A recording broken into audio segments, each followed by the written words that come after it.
Michael Sarno is an American mobster who has been identified as the alleged current leader of the Cicero Street Crew in the Chicago outfit criminal organization. On February 8, 2012, HR was sentenced to 25 years in prison on racketeering charges. On February 7, 1990, he was one of 20 Chicago mobsters named in a 42-count indictment alleging racketeering. He was jailed immediately, but in an unusual move, was furloughed for several hours the following weekend to get married. Among the other defendants charged with various crimes in the same indictment were Chicago outfit leaders Harry Alleman and Rocco Infelice. Sarno was identified in the indictment as a mob money collector of extortion payments and juice loans and the owner of a tavern in Cicero, Illinois.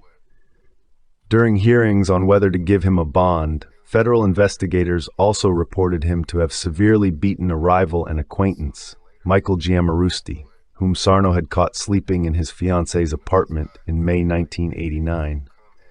An FBI agent testified that Giammarusti had required several stitches and dental work after Sarno beat him. On February 15, 1990, Sarno was ordered held without bond. However, he was one of 4 defendants in the trial who was permitted by then United States District Judge Anne Claire Williams to go free on bond. In January 1992, he was convicted on charges of racketeering and running an illegal gambling operation. He was sentenced to 6.5 years in prison for those crimes. On January 22, 1993, Michael Sarno was one of 7 individuals indicted by federal officials in a separate indictment on additional extortion charges. He was permitted to remain free pending a $100,000 cash and real estate bond posted in May 1990. He was convicted of those charges and in 1996 was sentenced to 27 months in federal prison, 18 months of which were to be served concurrently with his earlier sentence. In September 2004, the Chicago Sun-Times reported that Michael Sarno became the leader of a mob street crew once led by Ernest Rocco Infelice, an assertion that his attorney deemed a joke.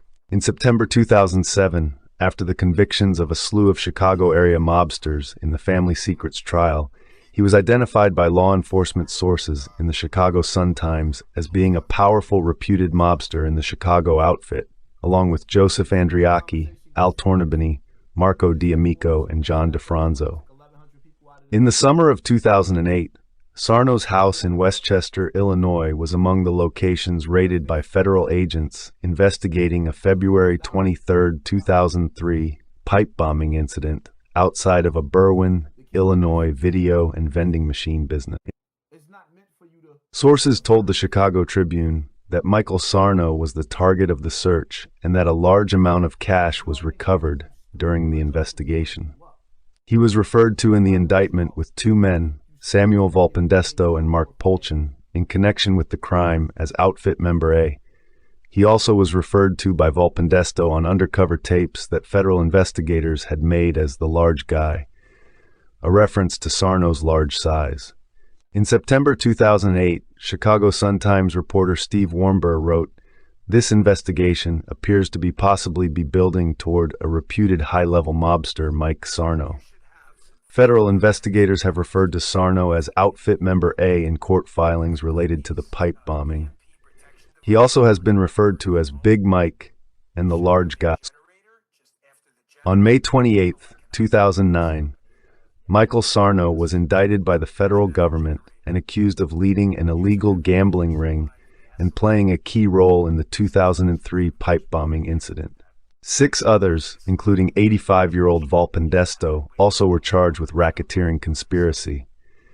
The ring was accused of pulling off jewelry heists, stealing cars, committing arson, intimidating witnesses, and bombing a competitor's video poker business. Altogether, the crew allegedly oversaw 9 robberies and thefts that yielded more than $1.8 million. On December 22, 2010, Sarno was convicted on racketeering charges related to the illegal gambling ring and playing a role in the 2003 pipe bombing. At that point, Sarno's bond was revoked, and he was imprisoned in Chicago's Metropolitan Correctional Center. On February 8, 2012, U.S. District Judge Ronald A. Guzman sentenced Sarno to 25 years in prison on the racketeering charges. He is currently incarcerated in U.S. Medical Center for Federal Prisoners in Springfield, Missouri, with a projected release date of 2032. In August 2020, Sarno filed a petition for compassionate release, arguing that the spread of COVID-19 within the prison system was a threat to his life. However, the following month, a federal judge denied his request.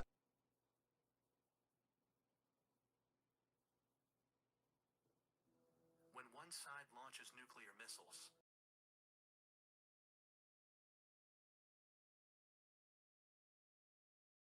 Sam Levine was born in Toledo, Ohio, and grew up on the Lower East Side of Manhattan, New York. To help his family, he worked on an ice truck at age 8 and was assigned to truant schools until he lied about his age and joined the U.S. Navy at 15. He said he was in fights on board constantly because of his red hair and his Jewish heritage. He subsequently jumped ship in the Republic of Panama and ventured back to New York City. Levine was a member of the notorious mafia gang, Murder, Inc., and is credited with being the triggerman, with Dutch Schultz Lieutenant Abraham Bo Weinberg, in the 1931 murders of Joe the Boss Masseria, and along with Joe Adonis, Albert the Mad Hatter Anastasia, and Benny Bugsy Siegel, one of the 3 hitmen sent by Meyer Lansky to assassinate the Sicilian mafia boss Salvatore Maranzano in his office. They managed to enter by posing as government agents. Once inside Maranzano's office on the 9th floor of the Helmsley building, they disarmed the guards and shot and stabbed Maranzano to death. Levine had a long-standing rivalry with fellow Murder Incorporated hitman Charles the Bug Workman. He was irritated that the greedy workman took most of the murder contracts that would have otherwise been handed over to him. In his court testimony, Ape Kid Twist recalled that Levine once complained to him that anytime I've got a contract, Charlie is around to do the killing. A portrait of the seldom photographed Levine appears in the book New York City Gangland, depicting him during his career as a Murder, Inc. assassin. There is no mention of him when most of the Murder, Inc. and their surrounding factions were rounded up and successfully prosecuted by the end of 1940. He simply faded into the background and was not heard from again until some undetermined point in time. A short piece in the New York Times from December 22, 2009, yielded a few clues to the post-1940 whereabouts of Levine. According to Sanford L. Smith, son of Izzy Smith, who owned the Zion Memorial Chapel on Canal and Ludlow Streets in the Lower East Side of Manhattan, they had Levine on the payroll as late as 1965 or 1966. Red Levine was one of the few guys from Murder, Inc. who never got killed or went to prison. He was on our payroll. He needed to show legitimate income. Red got a check of $200 every week, Smith told the New York Times. A bit more of the timeline of Levine's life surfaces in an article from the Village Voice dated March 6, 2001, which briefly discusses Levine's activity with the Newspaper and Mail Deliverers Union and suggests that Levine's participation in the union took place in the 1970s when he was more than 70 years old. Formed in the early 1900s, the Newspaper and Mail Deliverers Union was equal parts Irish, Italian, and Jewish, a reflection of the city's then dominant ethnic groups. Well into the 1970s, Jewish racketeers played a major role in the union. One of them, Red Levine, was reputed to have been one of the assassins of Salvatore Maranzano, the old-school mobster.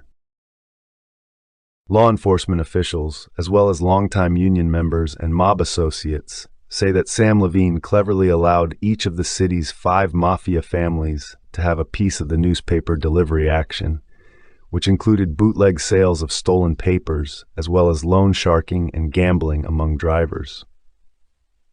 In his later years, Levine reportedly spent time in the Little Italy district, frequenting the Naughty Pine Social Club, a known mafia hangout operated by Genovese Captain Peter DeFeo, as well as the Raven Knights Social Club, more commonly known in later years as the Ravenite. He had one son who was arrested as a young adult for mob-related crimes. Levine was portrayed by Paul Bruce in the original 1959 television series, The Untouchables. He is the great-uncle by marriage of the American artist Sam Gould of the arts collaborative Red 76. The group's Project Levine's Market and Meeting House is a loose homage to Levine.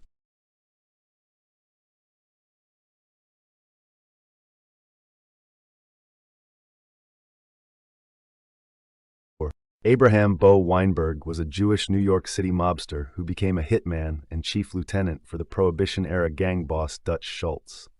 As Schultz expanded his bootlegging operations into Manhattan during Prohibition, he recruited Abe Weinberg and his brother George into his gang. Abe Weinberg would become one of Schultz's top gunmen during the Manhattan bootleg wars and was a suspect in the later high-profile gangland slayings of Jack Legs Diamond, Vincent Mad Dog Cole, and mob boss Salvatore Maranzano. In 1933, Schultz was indicted for tax evasion.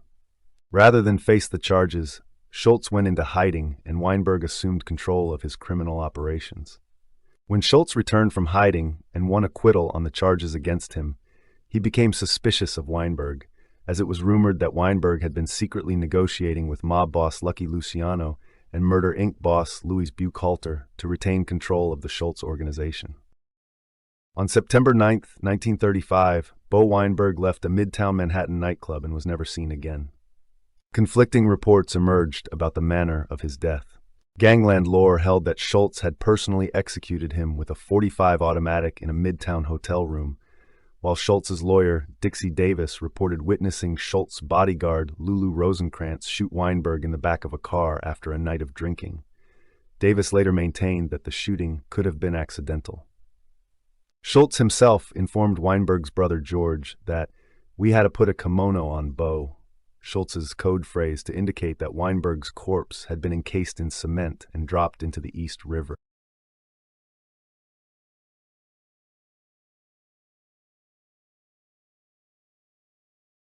George Birdwell was born in Indian Territory, present-day Oklahoma, in 1894, his ancestry being a mix of Irish, Cherokee, and Choctaw. Published accounts of his background and early life are vague and inconsistent. However, public records indicate that he was shot by a local farmer over an alleged affair with his wife when he was 18. While crime author Myron Quimby claimed that Birdwell began his life of crime during the 1920s, committing 10 murders and robbed countless banks, he provided little evidence to support these claims of his early criminal career. His children and surviving descendants, however, have always maintained that Birdwell had worked as a farmer until meeting with bank robber Pretty Boy Floyd in 1930, and began robbing banks with him soon after. Indeed, local residents recalled Birdwell often passing out $20 to his neighbors during the Great Depression, particularly those affected by the Great Dust Bowl, and gained him considerable public support and sympathy. Birdwell's first recorded robbery was on March 9, 1931, when he and Floyd joined William Billy the Killer Miller in robbing a bank in Earlsboro, Oklahoma, for $3,000. 5 months later, they raided another bank in nearby Shamrock, but managed to get only $400. They fared better several days later when they raided a bank in Morris, Oklahoma, for $1,743 on September 8th, and scored another $3,850 from a bank in Maud 3 weeks later. On October 19th, he and Floyd returned to Earlsboro and robbed the same bank they had originally raided with Miller 7 months before, this time getting $2,498. They continued on their crime spree, stealing $2,500 in Kanawha on November 5, 1931, and another $2,500 in Castle, Oklahoma, on January 14, 1932. He was also believed to have been the unidentified accomplice who helped Pretty Boy Floyd rob $800 from a bank in Dover a week later. By early 1932, bankers across the state were petitioning the governor to take action against Birdwell and Floyd. After Floyd began renting a home in Tulsa for his wife and child, a confrontation between police became even more likely. Soon afterwards, on February 7th, police saw the two fugitives driving through the city and attempted to pursue, but lost them after a wild gunfight, which resulted in the shooting of a police officer. 3 days later, they were again confronted by the authorities when police surrounded Floyd's home and attempted to force the outlaws out. Birdwell and Floyd managed to sneak out the back way as police fired tear gas into the house. The robbers showed no signs of ceasing their activities despite their narrow escape, as 6 weeks after their escape from Tulsa, they robbed yet another bank in Meeker, Oklahoma, for $500 on March 23rd. When Birdwell's father died a month later, local sheriff's deputies staked out the funeral home in Earlsboro, hoping to capture Birdwell if he showed up. The bandits did indeed arrive at the funeral home, but unexpectedly turned the tables on the lawmen when Floyd held them at gunpoint, while Birdwell was able to pay his last respects. The next day, on April 21st, they took $600 from the cash drawers of a bank in Stonewall, Oklahoma. While driving near Ada on June 7th, Birdwell and Floyd were ambushed in a police trap, but managed to get away.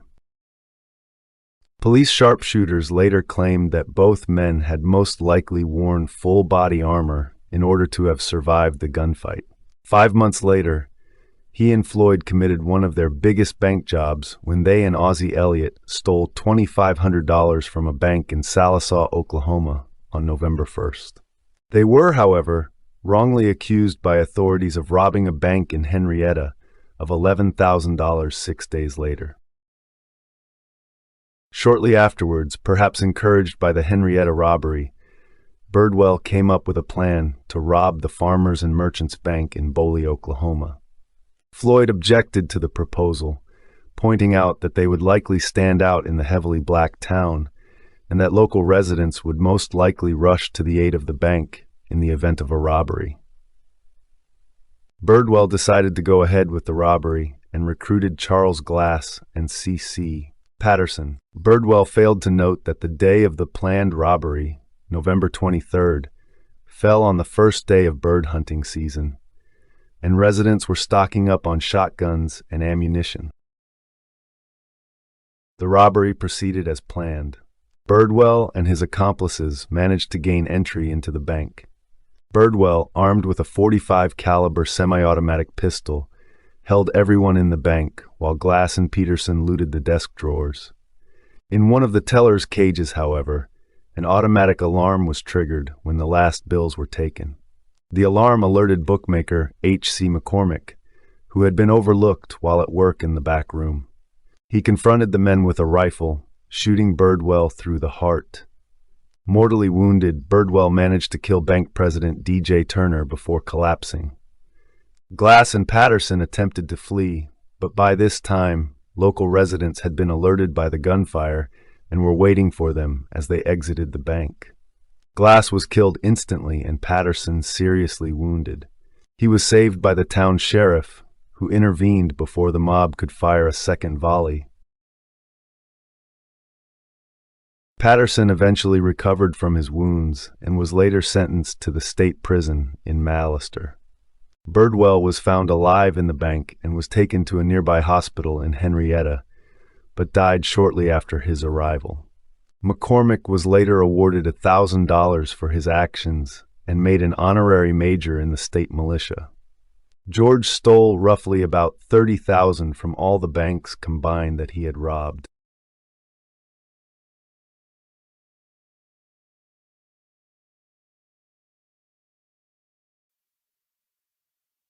Vincent Cafaro is a former Italian-American mobster who was a soldier in the Genovese crime family under the tutelage of acting boss Anthony Fat Tony Salerno until becoming a government confidential informant and cooperating witness in 1986. Cafaro was born in the small town of Gambugliano near Vicenza, Italy, but grew up in the East Harlem section of New York. In 1974, Cafaro became a made man, or full member, in the Genovese family and was assigned to Salerno's crew, based out of the Palma Boys Social Club in East Harlem. From 1974 to 1986, Cafaro was influential in the New York City District Council of Carpenters' rackets. He received payoff money from fellow East Harlem native and Genovese captain Vincent DiNapoli. DiNapoli's top associate, Teddy Meritus, was president of the District Council. Cafaro's representative in the Carpenters' Union was Onofrio Frankie Zip Acrimone. He would have Acrimone set up meetings with other union officers to gain further influence in the union. Cafaro and Acrimone worked with DiNapoli's representatives Attilio Batondo, Anthony Fiorino, and Gambino crime family representative Carmine Fiore on labor rackets during the construction of the Javits Convention Center in Manhattan. DiNapoli eventually went to prison for labor racketeering. Meritus disappeared after being indicted. While DiNapoli was in prison, he learned that Cafaro was gaining influence in the district council. Worried about his turf, DiNapoli took the problem to boss Tony Salerno. Salerno sided with DiNapoli and forced Cafaro to return the union rackets to DiNapoli. On March 21, 1986, Cafaro and 14 other mobsters were indicted on federal racketeering charges involving concrete supply companies.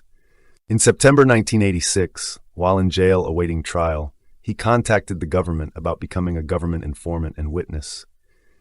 In October 1986, the government released Cafaro on bail.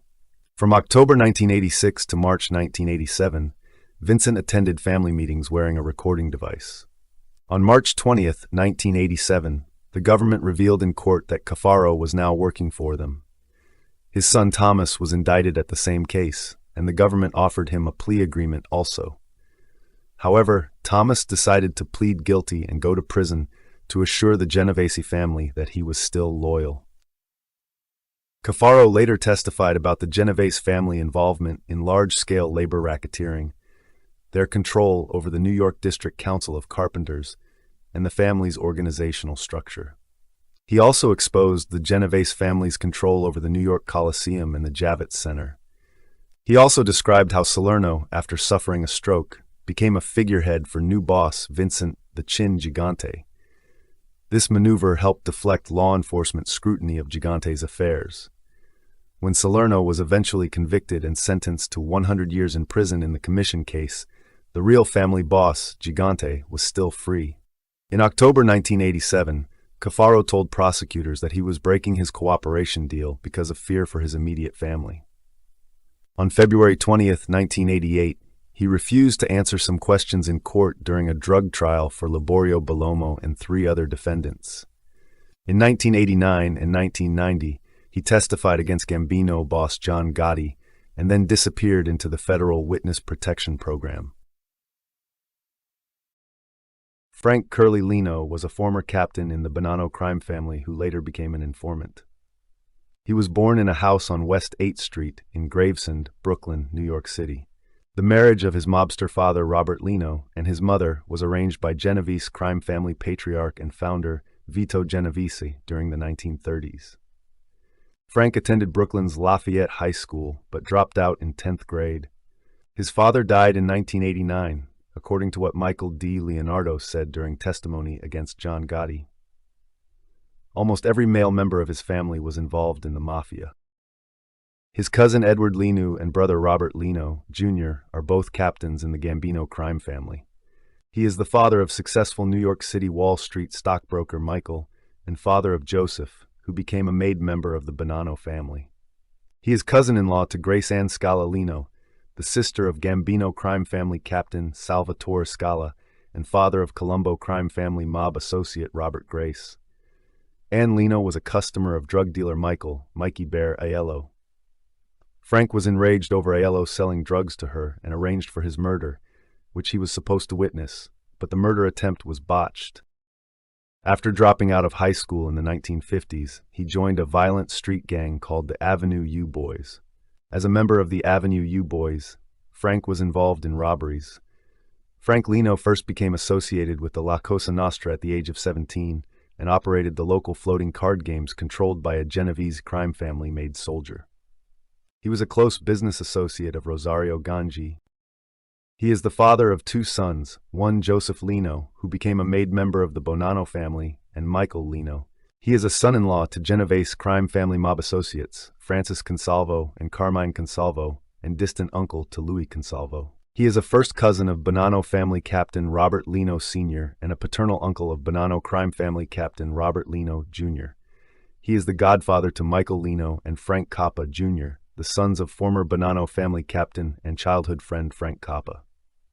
He is a cousin-in-law to Gambino crime family captain Salvatore Scala, and he is a close friend of the New York Mets pitcher John Franco and an avid baseball fan. Frank was a no-show school bus driver for the local 1181 of the Amalgamated Transit Union and employed by a mob-owned bus company, Atlantic Express Transportation Corporation, that was awarded contracts from the New York City Department of Education, located in Staten Island, which is still in operation. He became a made man of the Bonanno crime family on October 30, 1977, on Elizabeth Street in Manhattan, at his captain's Alphonse Sonny Red Indelicato's apartment. It was his 40th birthday. As he grew older, Lino became more and more obese. He gained a tremendous amount of weight and began to suffer from high blood pressure. During his 40-year career in organized crime, he was under the Genovese family in 1956, switched to the Colombo crime family in 1962, and switched to the Gambino family in 1969, before in 1977, his friend Frank Coppa helped him join the Bonanno crime family. Frank and 4 other people, including Jerry Rosenberg, took part in the robbery of Borough Park Tobacco Company in Brooklyn on May 18, 1962. The robbery was unsuccessful and resulted in the death of 2 police officers, 56-year-old Detective Luke Joseph Fallon, who was a 26-year veteran with the NYPD, and 29-year-old Detective John Patrick Big Finnegan, who was a 7-year veteran with the NYPD from the 70th Detective Squad.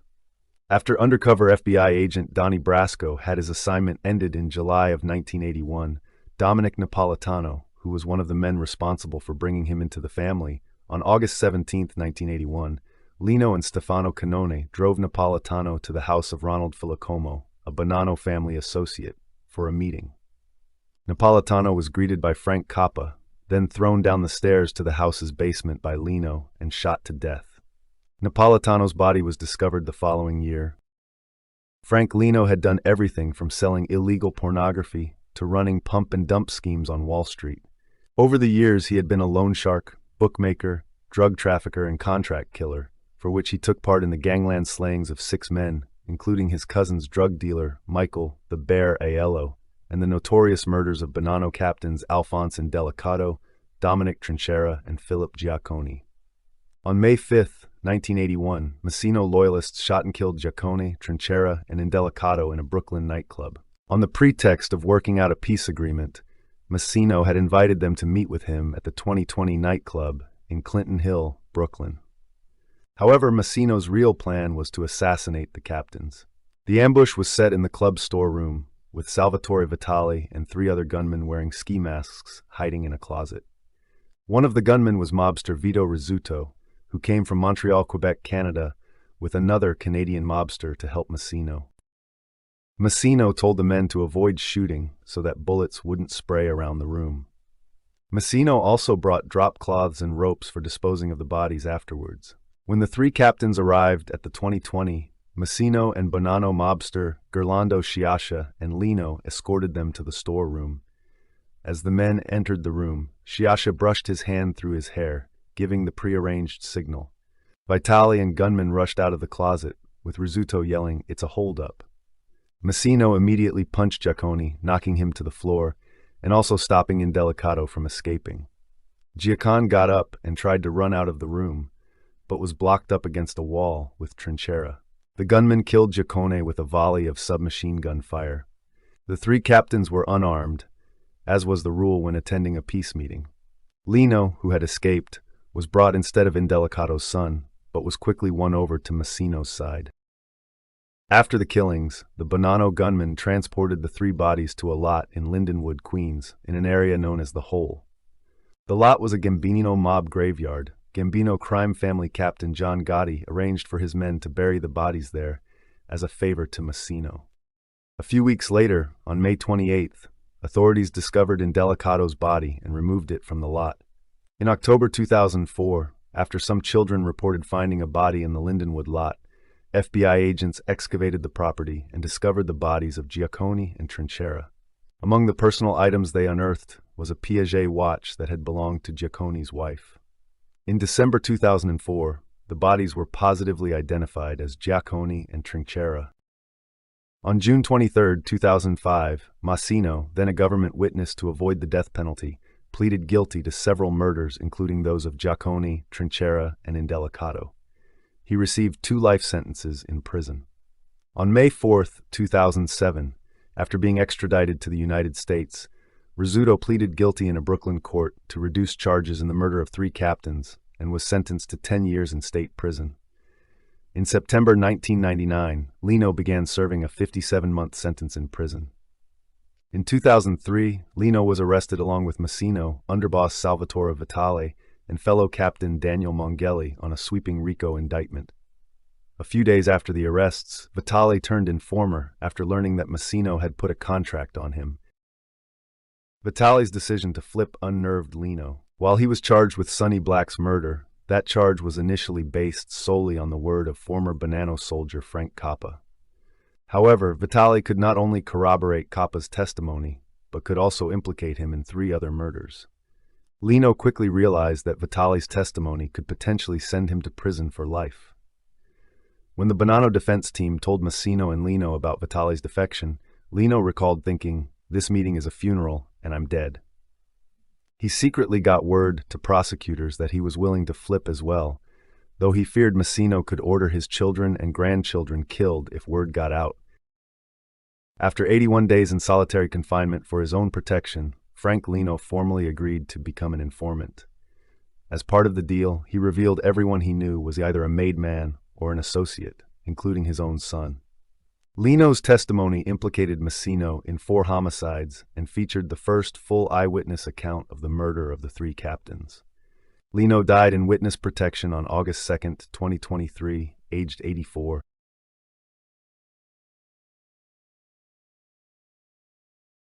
You're watching the Everything Network. Kate Barker was the mother of several American criminals who ran the Barker-Karpis gang during the Public Enemy era, when the exploits of gangs of criminals in the Midwestern United States gripped the American people and press. She traveled with her sons during their criminal careers. Barker gained a reputation as a ruthless crime matriarch who controlled and organized her sons' crimes. J. Edgar Hoover described her as the most vicious, dangerous, and resourceful criminal brain of the last decade. She has been presented as a monstrous mother in films, songs, and literature. Those who knew her insisted that she had no criminal role and that Hoover created the allegations to justify her shooting by the FBI in 1935. Later reports consistently conclude that Kate Barker's role in her son's crimes was falsely created by the media to increase newspaper and media sales. Barker's sons committed crimes as early as 1910, when Herman was arrested for highway robbery after running over a minor in the getaway car. Over the next few years, Herman and his brothers were repeatedly involved in crimes of increasing seriousness, including robbery and murder. They were inducted into major crime by the Central Park Gang. Herman died on August 29, 1927, in Wichita, Kansas, after a robbery and confrontation with police that left one officer dead. He shot the officer at point-blank range in the mouth. He killed himself to avoid prosecution when he was seriously wounded after crashing his car. In 1928, Lloyd Barker was incarcerated in the federal penitentiary at Leavenworth, Kansas. Arthur Doc Barker was in the Oklahoma State Penitentiary, and Fred was in the Kansas State Penitentiary. George was last listed living with his wife in the 1928 Tulsa City Directory. Either she threw him out, as some say, or he left when life became intolerable with his criminal family. According to writer Miriam Allen DeFord, George gave up completely and quietly, removed himself from the scene after Herman's death and the imprisonment of his other sons. The FBI claimed that George left Ma because she had become loose in her moral life and was having outside dates with other men. They noted that George was not a criminal, but he was willing to profit from his sons' crimes after their deaths by claiming their assets as next of kin. However, a family friend recalled that the couple argued about their children's dissolute life. Ari countenanced their wrongdoings, while George refused to accept them. The crunch came when George refused to support Lloyd after his arrest, insisting that he should be punished for his crime. Ari did everything that she could to get her sons exonerated, no matter what they had done. From 1928 to 1930, Ma Barker lived in miserable poverty, in a dirt floor shack with no husband and no job, while all her sons were in jail. This may have been when she became loose with local men, as the FBI suggested. By 1930, she was living with a jobless man named Arthur W. Dunlop, sometimes spelled Dunlap. She is described as his wife on the 1930 census of Tulsa, Oklahoma. Things improved for her in 1931 after her son Fred was released from jail. He joined former prison mate Alvin Karpus to form the Barker-Karpus Gang. After a series of robberies, Fred and Karpus killed Sheriff Roy Kelly in West Plains, Missouri on December 19, 1931, an act that forced them to flee the area. Ma and Dunlop traveled with them, using various false names during their itinerant crime career. A wanted poster issued at this time offered $100 reward for the capture of old lady Ari Barker as an accomplice. After this, she was usually known to gang members as Kate.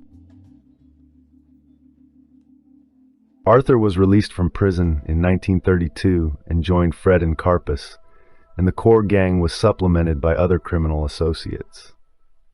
The gang moved to Chicago but decided to leave because Karpus did not want to work for Al Capone. Racketeer Jack Pfeiffer suggested that they move to St. Paul, Minnesota, which had a reputation at the time as a haven for wanted criminals. Barker-Karpus gang's most infamous crimes were committed after the move to St. Paul, during their residency in a string of rented houses. The gang operated under the protection of St. Paul's police chief Thomas Big Tom Brown, and they went from being bank robbers to kidnappers under his guidance. Ma Barker common-law husband Arthur Dunlop was said to be loose-lipped when drunk, and he was not trusted by members of the gang. Karpus described him as a pain in the ass. While at one hideout, a resident identified the gang from photographs in True Detective magazine and told the police, but Chief Brown tipped them off and they escaped. The gang apparently believed that Dunlop's loose lips had given them away, and they murdered him while traveling. His naked body was found near Webster, Wisconsin, with a single bullet wound to the head. Chief Brown's involvement in the gang's escape could not be proven, but he was demoted to the rank of detective and was later dismissed from the police force altogether. The gang relocated to Menomonee, Wisconsin, and Fred Barker hid Ma in a variety of hotels and hideouts during their stay there. The purpose was to keep her from learning much about the gang's crimes, as well as to separate her from their girlfriends, with whom she did not get along. The FBI later claimed that she would try to break up any relationships so that other women in the gang did their best to avoid her. By 1933, most of the gang were back in St. Paul, where they carried out 2 kidnappings of wealthy businessmen. They obtained $100,000 in ransom by abducting William Ham, then arranged the kidnapping of Edward Bremer, which netted them a $200,000 ransom. The FBI first connected the gang to the William Ham kidnapping by using a new method of latent fingerprint identification.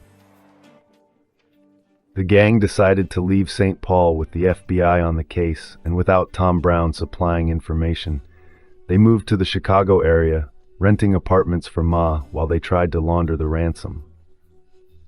FBI agents discovered the hideout of Barker and her son Fred after Arthur was arrested in Chicago on January 8, 1935. A map found in his possession indicated that other gang members were in Ocklawaha, Florida. The FBI identified the house where the gang were staying from references to a local alligator known as Gator Joe, mentioned in a letter sent to Doc. The gang had rented the property as a vacation retreat under the pseudonym Blackburn. Agents surrounded the house on East Highway on the morning of January 16, 1935. The FBI were not aware that Karpis and other gang members had left 3 days before, leaving only Fred and Ma in the house. The agents ordered them to surrender, but Fred opened fire. Both he and his mother were killed by federal agents after an intense, hours-long shootout. Allegedly, many local people came to watch the events unfolding, even holding picnics during the gunfire. Gunfire from the house finally stopped, and the FBI ordered local estate handyman Willie Woodbury to enter the house wearing a bulletproof vest. Woodbury reported that there was no one inside alive. Both bodies were found in the same front bedroom. Fred's body was riddled with bullets, but Ma appeared to have died from a single bullet wound. According to the FBI's account, a Tommy gun was found lying in her hands. Other sources say that it was lying between the bodies of Ma and Fred. Their bodies were put on public display and then stored unclaimed until October 1st, 1935, when relatives had them buried at Williams Timber Hill Cemetery in Welch, Oklahoma, next to the body of Herman Barker.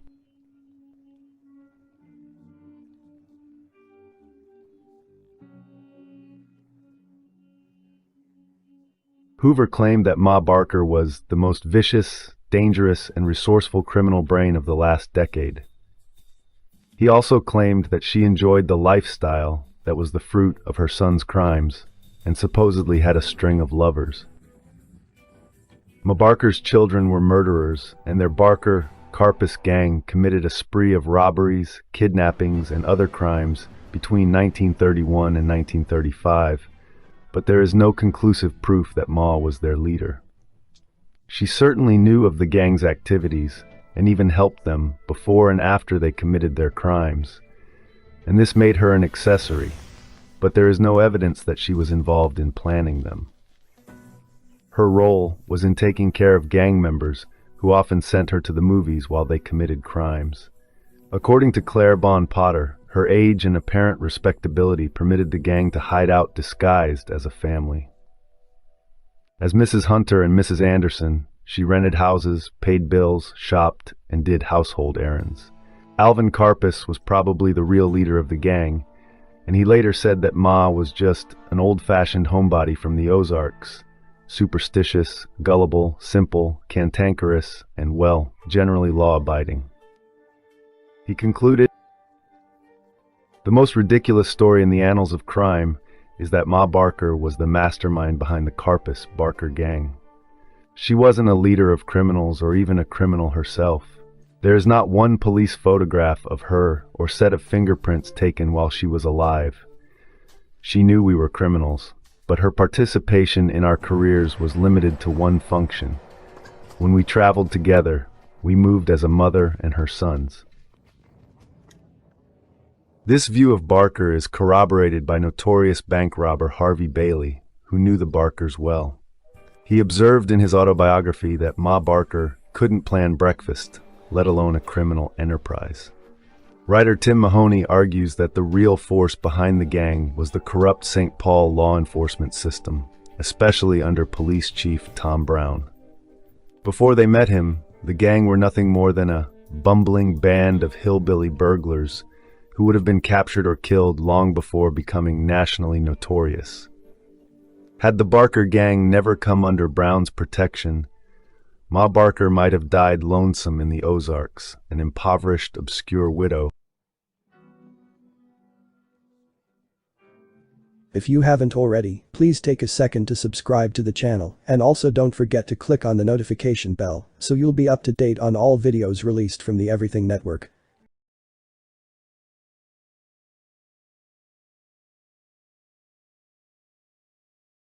Mikey Scars DiLeonardo is a former Italian-American mobster who rose to position of captain in the Gambino crime family.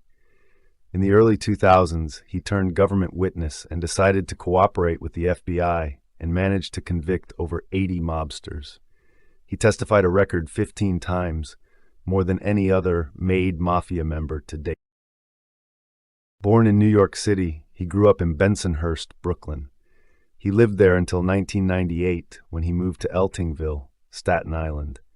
At age 10, he was scarred on the face by a dog attack, resulting in the nickname Mikey Scars. His parents were second-generation immigrants, his father's parents immigrants from Bisaquino, Sicily. His mother was a seamstress, and his father was a professional bowler. Mikey had two brothers, Colombo crime family mobster Robert DiLeonardo, who was murdered July 16, 1981 on orders of the mob, thus Michael could not retaliate, and James Giovanni DiLeonardo. DiLeonardo's grandfather, Vincenzo DiLeonardo, was a captain in the Brooklyn faction run by Salvatore D'Aquila, who was the boss of bosses at that time. As a young boy, Mikey met Gambino boss Carlo Gambino several times at his grandfather's house. Mikey started running with violent street gangs as a teenager. In 1973, he graduated from New Utrecht High School in Brooklyn. He attended college for 18 months, but did not graduate.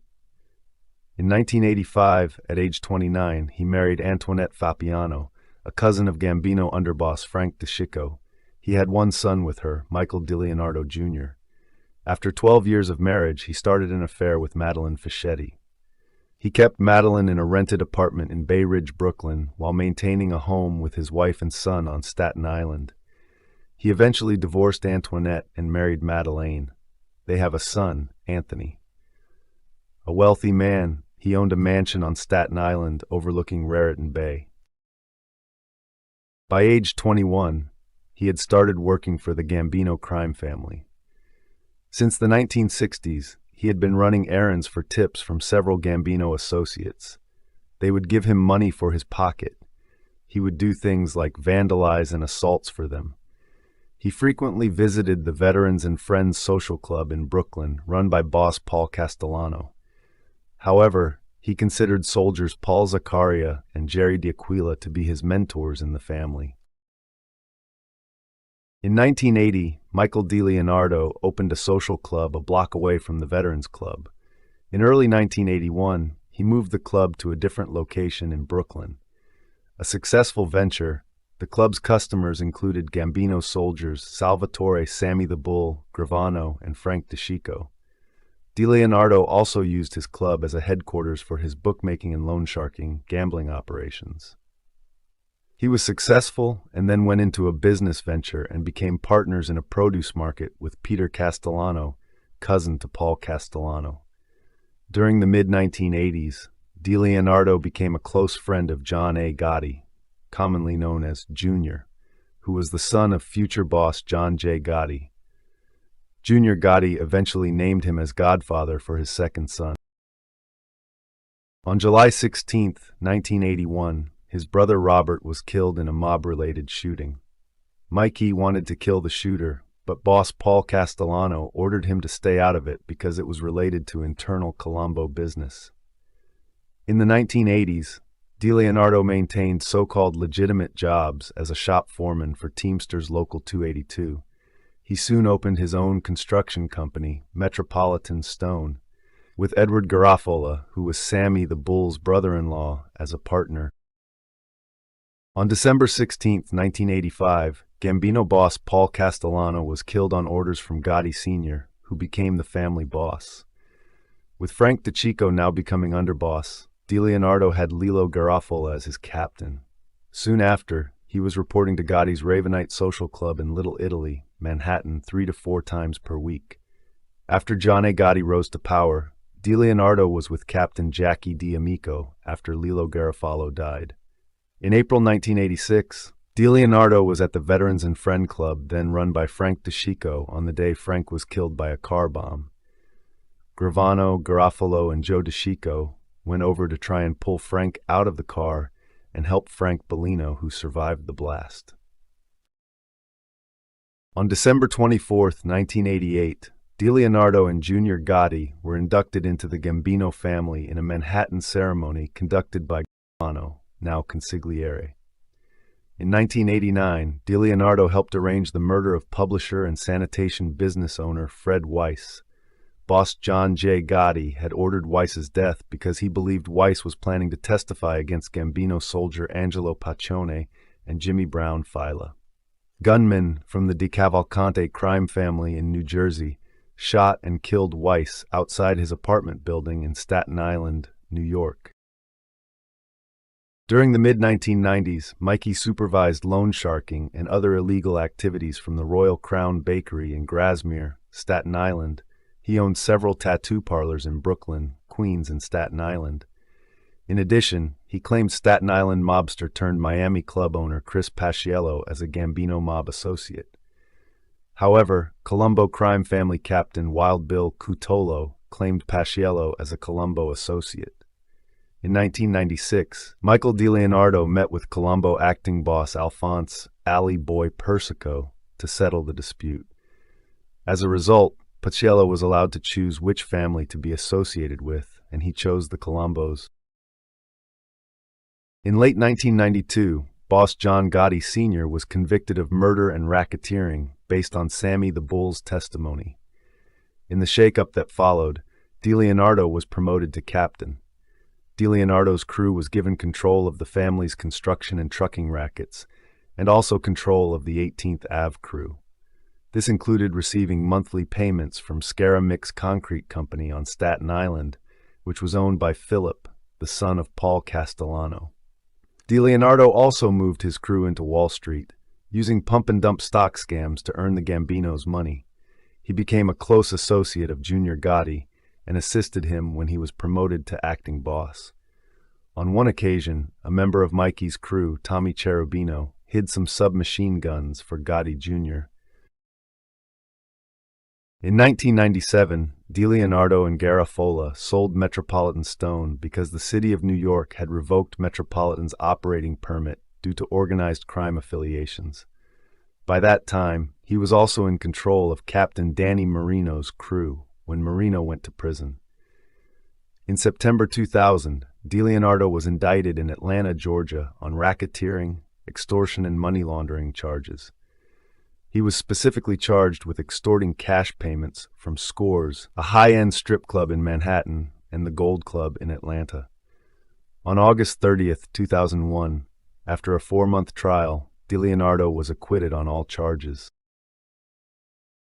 He provided damaging testimony against Peter Gotti, Luis Big Lou Valario, Frank Fapiano, Richard V. Gotti, Richard G. Gotti, and Michael Yannotti.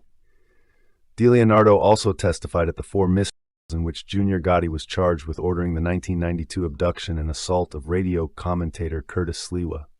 Finally, in October 2006, DeLeonardo testified against former Colombo crime family acting boss Alphonse Persico and underboss John Jackie DeRoss in their trial for the 1999 murder of former underboss William Cutolo.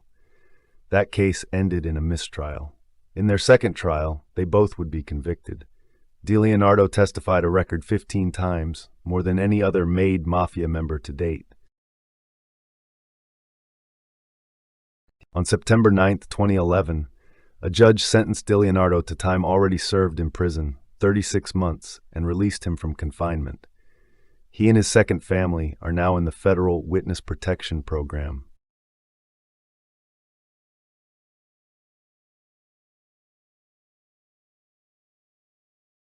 There are few sources on Vivian Chase's origins and early life. The official record begins in 1920, when the U.S. Census for January 1920 reported an 18-year-old Vivian Davis as living in Kansas City, Missouri, who worked as a waitress in a restaurant, and her parents listed as Missouri natives, although she was not living with them. Her marriage certificate states she married a certain George M. Chase, also of Kansas City, Missouri, on April 1, 1921, when she was 19 years old. Her identity has been incorrectly associated with that of Vivian Grace Davis of Springfield, Missouri, or with that of Albert and Sarah Davis. Vivian first gained notice as George's wife on December 23, 1923, when he was arrested for an altercation during which he was shot by Ella Keller. Keller stated that George and his companions attacked her because she had reported them to the police and that she had to shoot George in self-defense.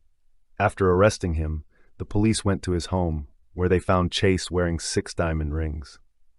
She was arrested for suspicion when she could not explain her possession of the multiple rings. She was released 3 days later when further evidence could not be found against her. Chase did not surface in public records again until 3 years later, when she was in the company of Charlie Mays, also known as Pighead Hardman. On February 15, 1926, Chase, Mays, and Lee Flournoy and his wife were arrested after a free-for-all fight in a rooming house in Wichita, Kansas. During the arrest, Vivian refused to talk. The investigation led investigators to her brother-in-law Charles Chase and allegations of involvement with the Joe Bratton liquor gang. On June 9, 1926, following a drunken party and joyride, Flournoy and Mays were fatally shot in a gun battle in Peacher, Oklahoma, during which Chase was present. The three of them had been under surveillance by Ottawa County, Oklahoma officers for several days because the deputy sheriff had informed the sheriff of Montgomery County, Kansas, that he had found the suspects who robbed the Cherryvale Bank on May 29, 1926. Chase was placed in jail, where she refused to face reporters. She was released on June 13, 1926, after insufficient evidence was found to charge her with a crime. Chase resurfaced in June 1932 when she was arrested with Jackie Foreman and Enos Weeks for the robbery of the First National Bank in North Kansas City on April 9, 1932.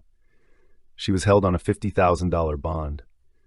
Chase was held at the Clay County Jail in Liberty, Missouri, and escaped after 4 months by sawing through the bars of her cell and lowering herself down with a rope made of bed sheets. After her escape from the Liberty Jail, Chase fled to St. Louis, Missouri, where she became involved with Walter O'Malley. On July 10, 1933, she participated in the kidnapping of banker August Luer. Chase, O'Malley, and Percy Dicebox Fitzgerald drove to Mr. Luer's home in Alton, Illinois. Vivian Chase, accompanied by O'Malley, rang the doorbell and requested to use the phone. When she was let in and shown the phone's location, she cut the line. O'Malley wrestled August Luer to the floor and gagged his mouth. Luer was taken to a farm where he was hidden in a damp underground cellar while his captors tried to collect a ransom for him. Luer is known to have a bad character, and fearing that he would die before they were able to receive any ransom, his kidnappers released him after 123 hours. Both Chase and O'Malley fled from Illinois back to Missouri after the bungled kidnapping. Chase eluded capture, but O'Malley was apprehended in Kansas City on May 23, 1935. In the early fall of 1935, Kansas City, Missouri, experienced a series of drugstore robberies. The robbers were described as a man and a woman. The woman was further described as approximately 5 feet 6 in, tall, slender, with hennaed hair. When victims were shown a photograph, they identified Vivian Chase as the female robber. On November 3, 1935, Chase's body was found in a parked car at St. Luke's Hospital in Kansas City. She had been shot in the neck with a .45 caliber gun, the bullet exiting through her chest. When she was found, the coroner estimated that she had only been dead 2 hours or less, leading to speculation that her killer drove her to the hospital while she was still alive, expecting her to be found before her death. She had a .22 caliber pistol on her person, with .45 caliber bullets in her handbag. Newspapers speculated that she had been double-crossed by an accomplice and was shot before she could shoot her assailant. The owner of the funeral home to where she had been removed received an anonymous call asking about funeral costs. The next morning, the funeral home received an envelope of money for the costs, as well as a blue dress and undergarments of her own for Chase to be buried in. 9 mourners outside of reporters and law enforcement officers attended her funeral.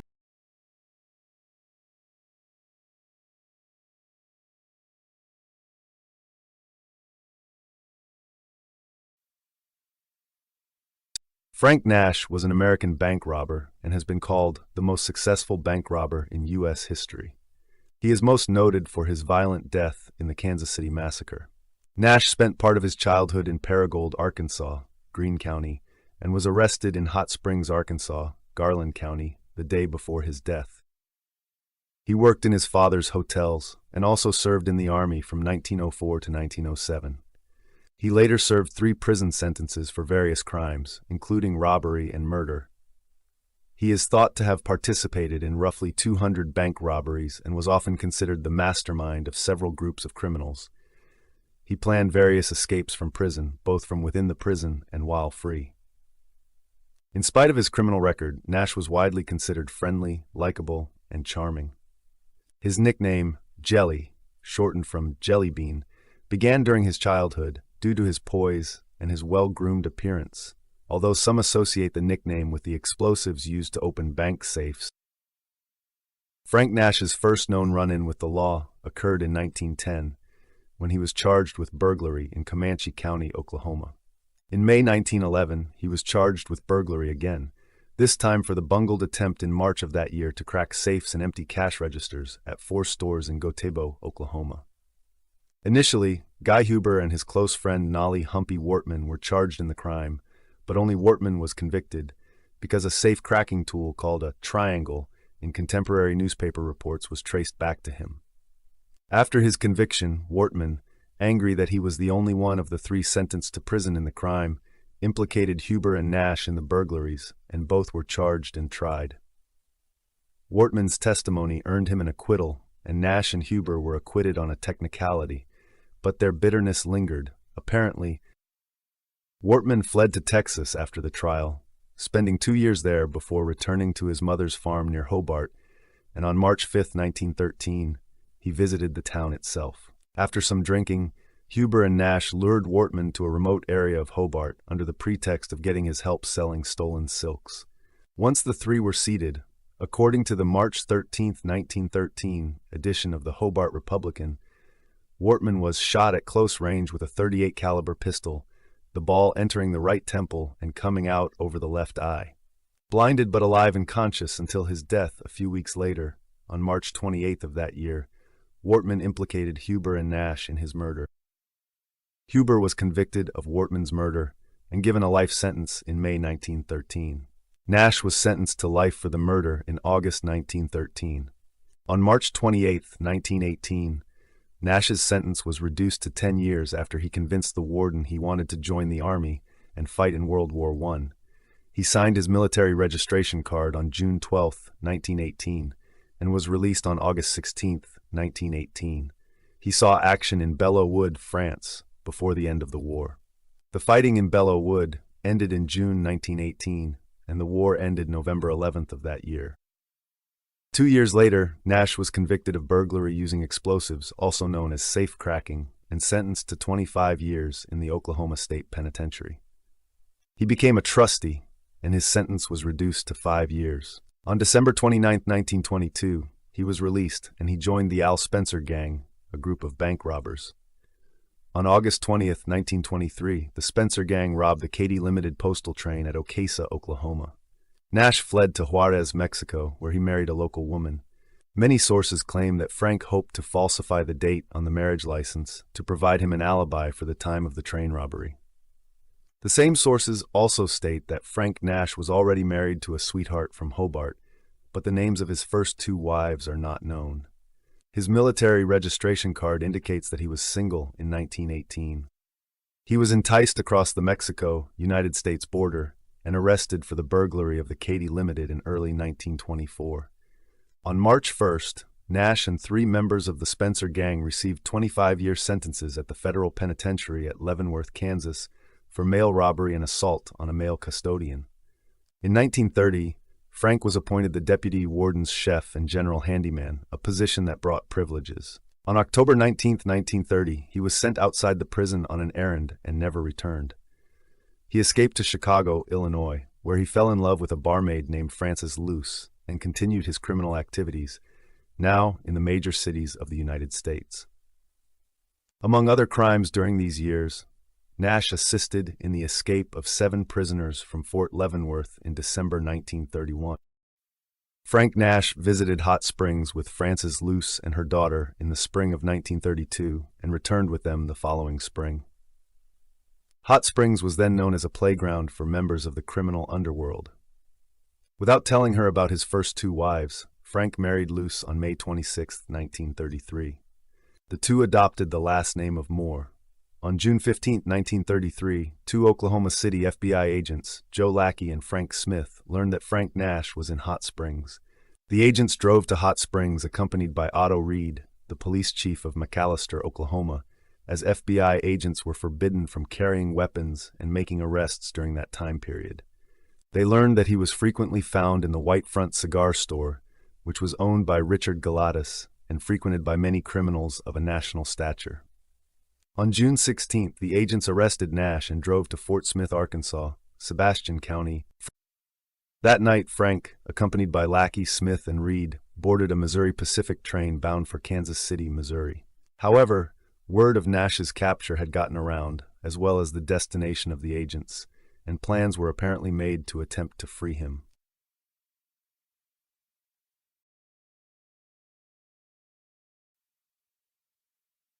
Several outlaw friends of Nash had heard of his capture in Hot Springs.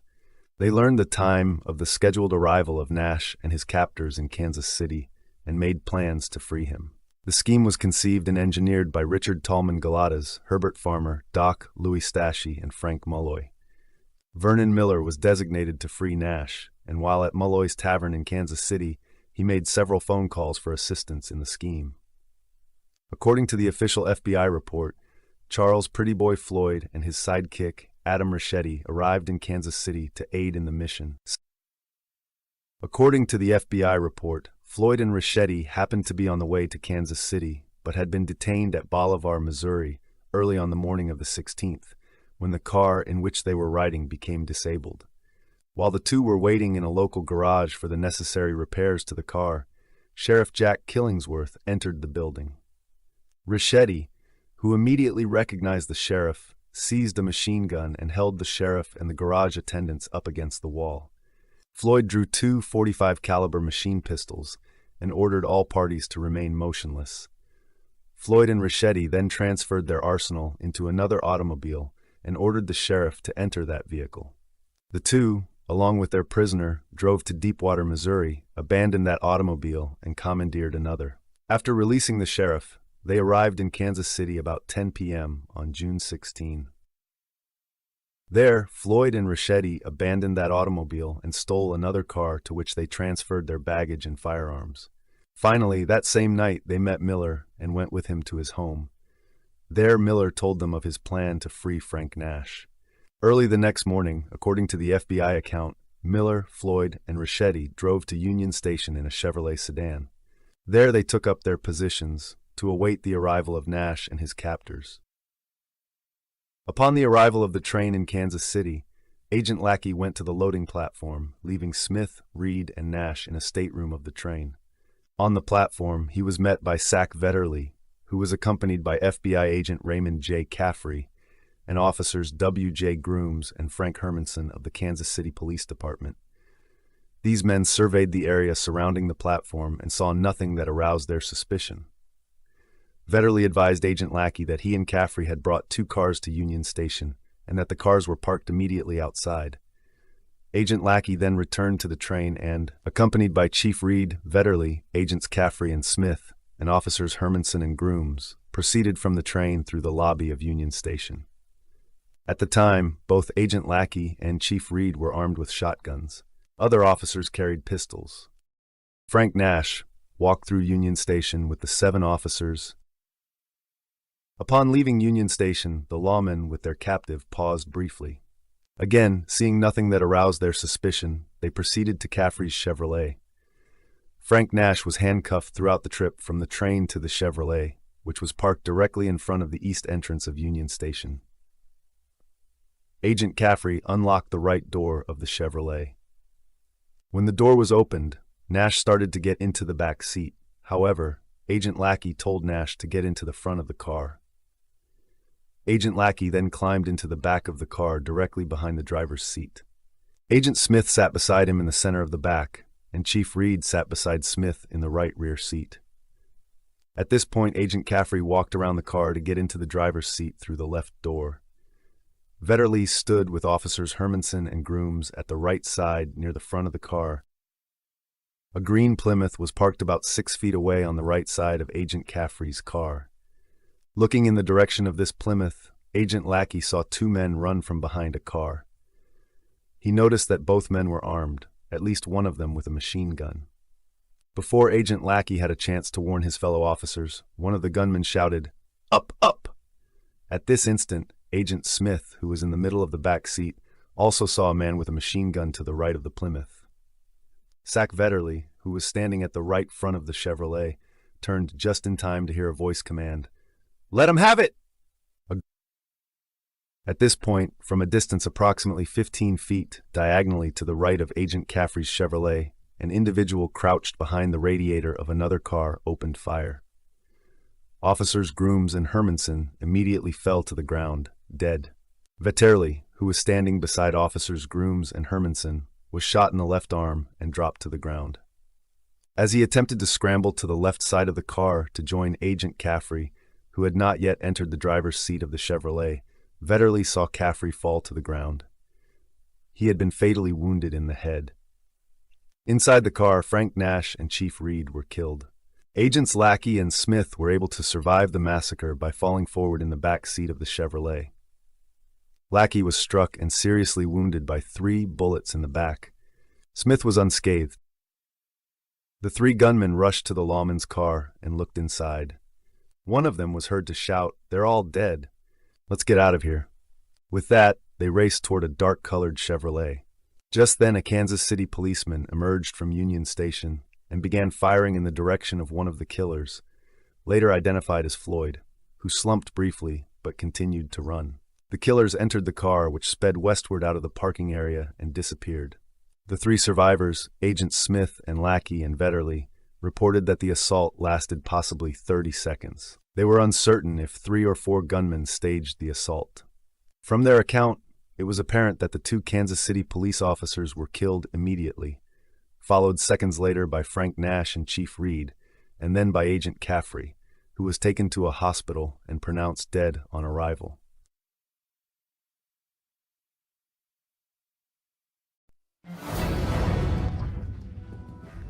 You're watching the Everything Network.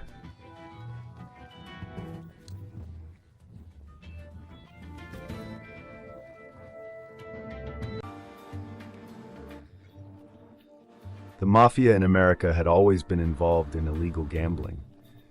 They even ran the numbers rackets in African American and Hispanic areas by laying off the bets of small-time numbers bankers or simply muscling in. As partners, they could also offer protection from politicians, policemen, other hoodlums, and themselves. Towards the end of the Prohibition era, Mayor Lansky realized that while the mob could still make money from illegal gambling, legal gambling would make them even more. At the time, the only state that allowed gambling was Nevada, but it was dusty, inhospitable, and hard to get to. So in 1932, Lansky began cultivating Cuban strongman Fulgencio Batista, who took over the government in the following year. Havana was a playground for wealthy Americans, so Lansky offered Batista huge bribes in return for a mafia monopoly on casinos. After the Second World War, improved air transport facilities made the island easier for American high rollers to reach. By the 1950s, courtesy of Lansky, every American mafia family had a piece of the action in Cuba. But in 1959, Fidel Castro marched into Havana and directed his guerrillas to smash up the casinos. The rest were closed down. However, Lansky had already begun gambling operations in the Bahamas and elsewhere in the Caribbean. He also took a share in London's Colony Club, but his representative on the board, Dino Cellini, was deported along with actor George Raft, who had formerly part-owned a casino in Havana. Lansky had long realized that political instability in the Caribbean, combined with the strictures of the Gaming Act in Britain, meant that the mob must build up casino gambling in Nevada, where things were much easier. The 1931 Act, legalizing gambling in the state, did not prohibit convicted criminals from running casinos, nor did it regulate them. And no authority had been established to oversee the county sheriffs who were assigned to collect the license money. Reno was the biggest city in Nevada, with 20% of the state's population. Less than 200 miles from San Francisco, it was already the divorce capital of America, and a number of legal casinos thrived there. However, Lansky's longtime associate Bugsy Siegel had spotted a better bet. Las Vegas, a sleepy railroad junction little more than 200 miles from Los Angeles. Beanie Siegel was the son of a poor Jewish family from Ukraine. He began his criminal career demanding protection money from pushcart vendors. If they did not pay up, he set fire to their merchandise. He then joined Meyer Lansky's gang, stealing cars and running floating craps games. Lansky also hired Siegel out as a hitman. In 1926, the 20-year-old Siegel was arrested for rape, but Lansky's henchmen told the victim that unless she suddenly developed amnesia, they would throw acid in her face, scarring her for life. The Bugs and Meyer mob then joined forces with Luciano, and in 1931, Siegel was one of the gunmen who killed Joe Masseria. He then became part of Murder Incorporated. With Abe "Kid Twist" Relis as his bodyguard, he was sent to coordinate syndicate takeovers of local rackets in Miami and Philadelphia. His good looks and natural charm also meant that he was a useful liaison tool in the mob's dealings with politicians and other VIPs. As a bootlegger, he was arrested on minor charges, though he was involved in the murders of half a dozen rival suppliers. In retaliation, bootlegger Waxy Gordon sent his top hitman, Francis Anthony Fabrizio, to lower a bomb down the chimney of the Bugs and Meyer mob's headquarters on Grand Street in Manhattan in 1934. Siegel was injured, but when he recovered, he tracked Fabrizio down and shot him dead. Bugsy killed several gangsters, including his boyhood friend Abe Bo Weinberg, as a favor to Dutch Schultz. This did not endear him to the underworld. A price was put on his head, and for his own protection, he was sent to California in 1937. There he hooked up Jack Dragna's gambling dens and bookmakers' parlors to the National Wire Service. This put millions in Lansky's pocket, who operated as the cartel's banker. Siegel was introduced to the Hollywood stars by his childhood friend, George Raft, who based his gangster roles on Joe Adonis and society hostess Countess Dorothy DeFrasso. He later used the contacts he had made to extort millions from the Hollywood moguls. The projectionists' union was run by the mob, so he would turn off the studio's revenue stream unless they paid up.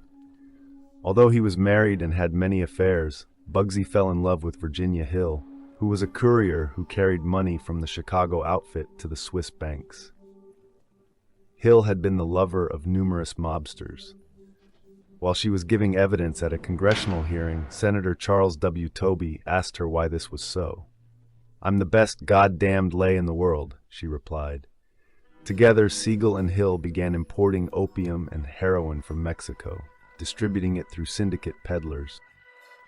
While Siegel had told the IRS that he was a sportsman who made money from legitimate gambling, he still worked as a hitman. In November 1939, Lansky told him to take care of Harry Big Greeny Greenberg, a former member of Murder, Inc., who had fled to the West Coast and was about to turn police informer. With his brother-in-law Whitey Krakower, Siegel shot Greenberg as he sat in his car outside his Hollywood home. Then when Lansky told him that Krakower was also about to turn informer, Siegel flew to New York and gunned Krakower down in a Brooklyn street. When another accomplice, Albert Alley Tannenbaum, turned stool pigeon, Siegel was indicted for Greenberg's murder. However, another witness, Abe Relis, did not survive to testify, and Siegel was freed. By then, he had already spotted the possibilities of Las Vegas. First, he tried investing in the small downtown casinos that were already there, and then he bought a piece of desert 7 miles outside the town. It would later be known as the Strip. With $1 million of his own money, he began building the first hotel casino, the Flamingo. This was his pet name for Virginia Hill. But with overcharging and kickbacks, the costs began to get out of control. Meanwhile, Siegel was spending time hanging around the Hollywood studios with George Raft, hoping to break into the movies. But no one dared hire him. When one of the contractors overheard Siegel saying that he needed someone taken care of or fixed, he blanched, but he quickly reassured him. "Don't worry, we only kill each other," he smiled. In order to finish the hotel, he had to borrow $5 million from the syndicate. However, they soon wanted their money back, so Siegel had to open the Flamingo before it was completed. None of his Hollywood acquaintances turned up for the opening, except for George Raft and Jimmy Durante, who was Las Vegas's first star entertainer. But instead of the expected profits, the casino was soon turning in massive losses. The reason was that some of the croupiers, hired from the rival downtown casinos, had been bribed to lose money and put him out of business. Siegel's backers saw it a different way. They assumed he was creaming off the profits. Bugsy insisted that what the Flamingo needed to make a profit was publicity. This was an anathema to Luciano and the other old-style Sicilian mafiosi. When they met in Havana in 1947, Luciano called in the loan. Siegel told Luciano to go to hell. He said he would pay the loan off in his own good time. But this cut no ice with Luciano. He told Lansky, "Ben must be hit, and there will be no arguments." Lansky told Siegel's bodyguard, Mickey Cohen, to stick with his boss day and night. He also begged Siegel to make peace with Luciano and pay off at least some of the loan, but Siegel ignored the plea. On the evening of June 20th, 1947, Siegel was sitting with gambling buddy Alan Smiley in the home of Virginia Hill, who was conveniently away in Europe at the time, when a bullet from a rifle blew his left eye out. It landed 15 feet away on the tiled floor. Another 5 shots followed.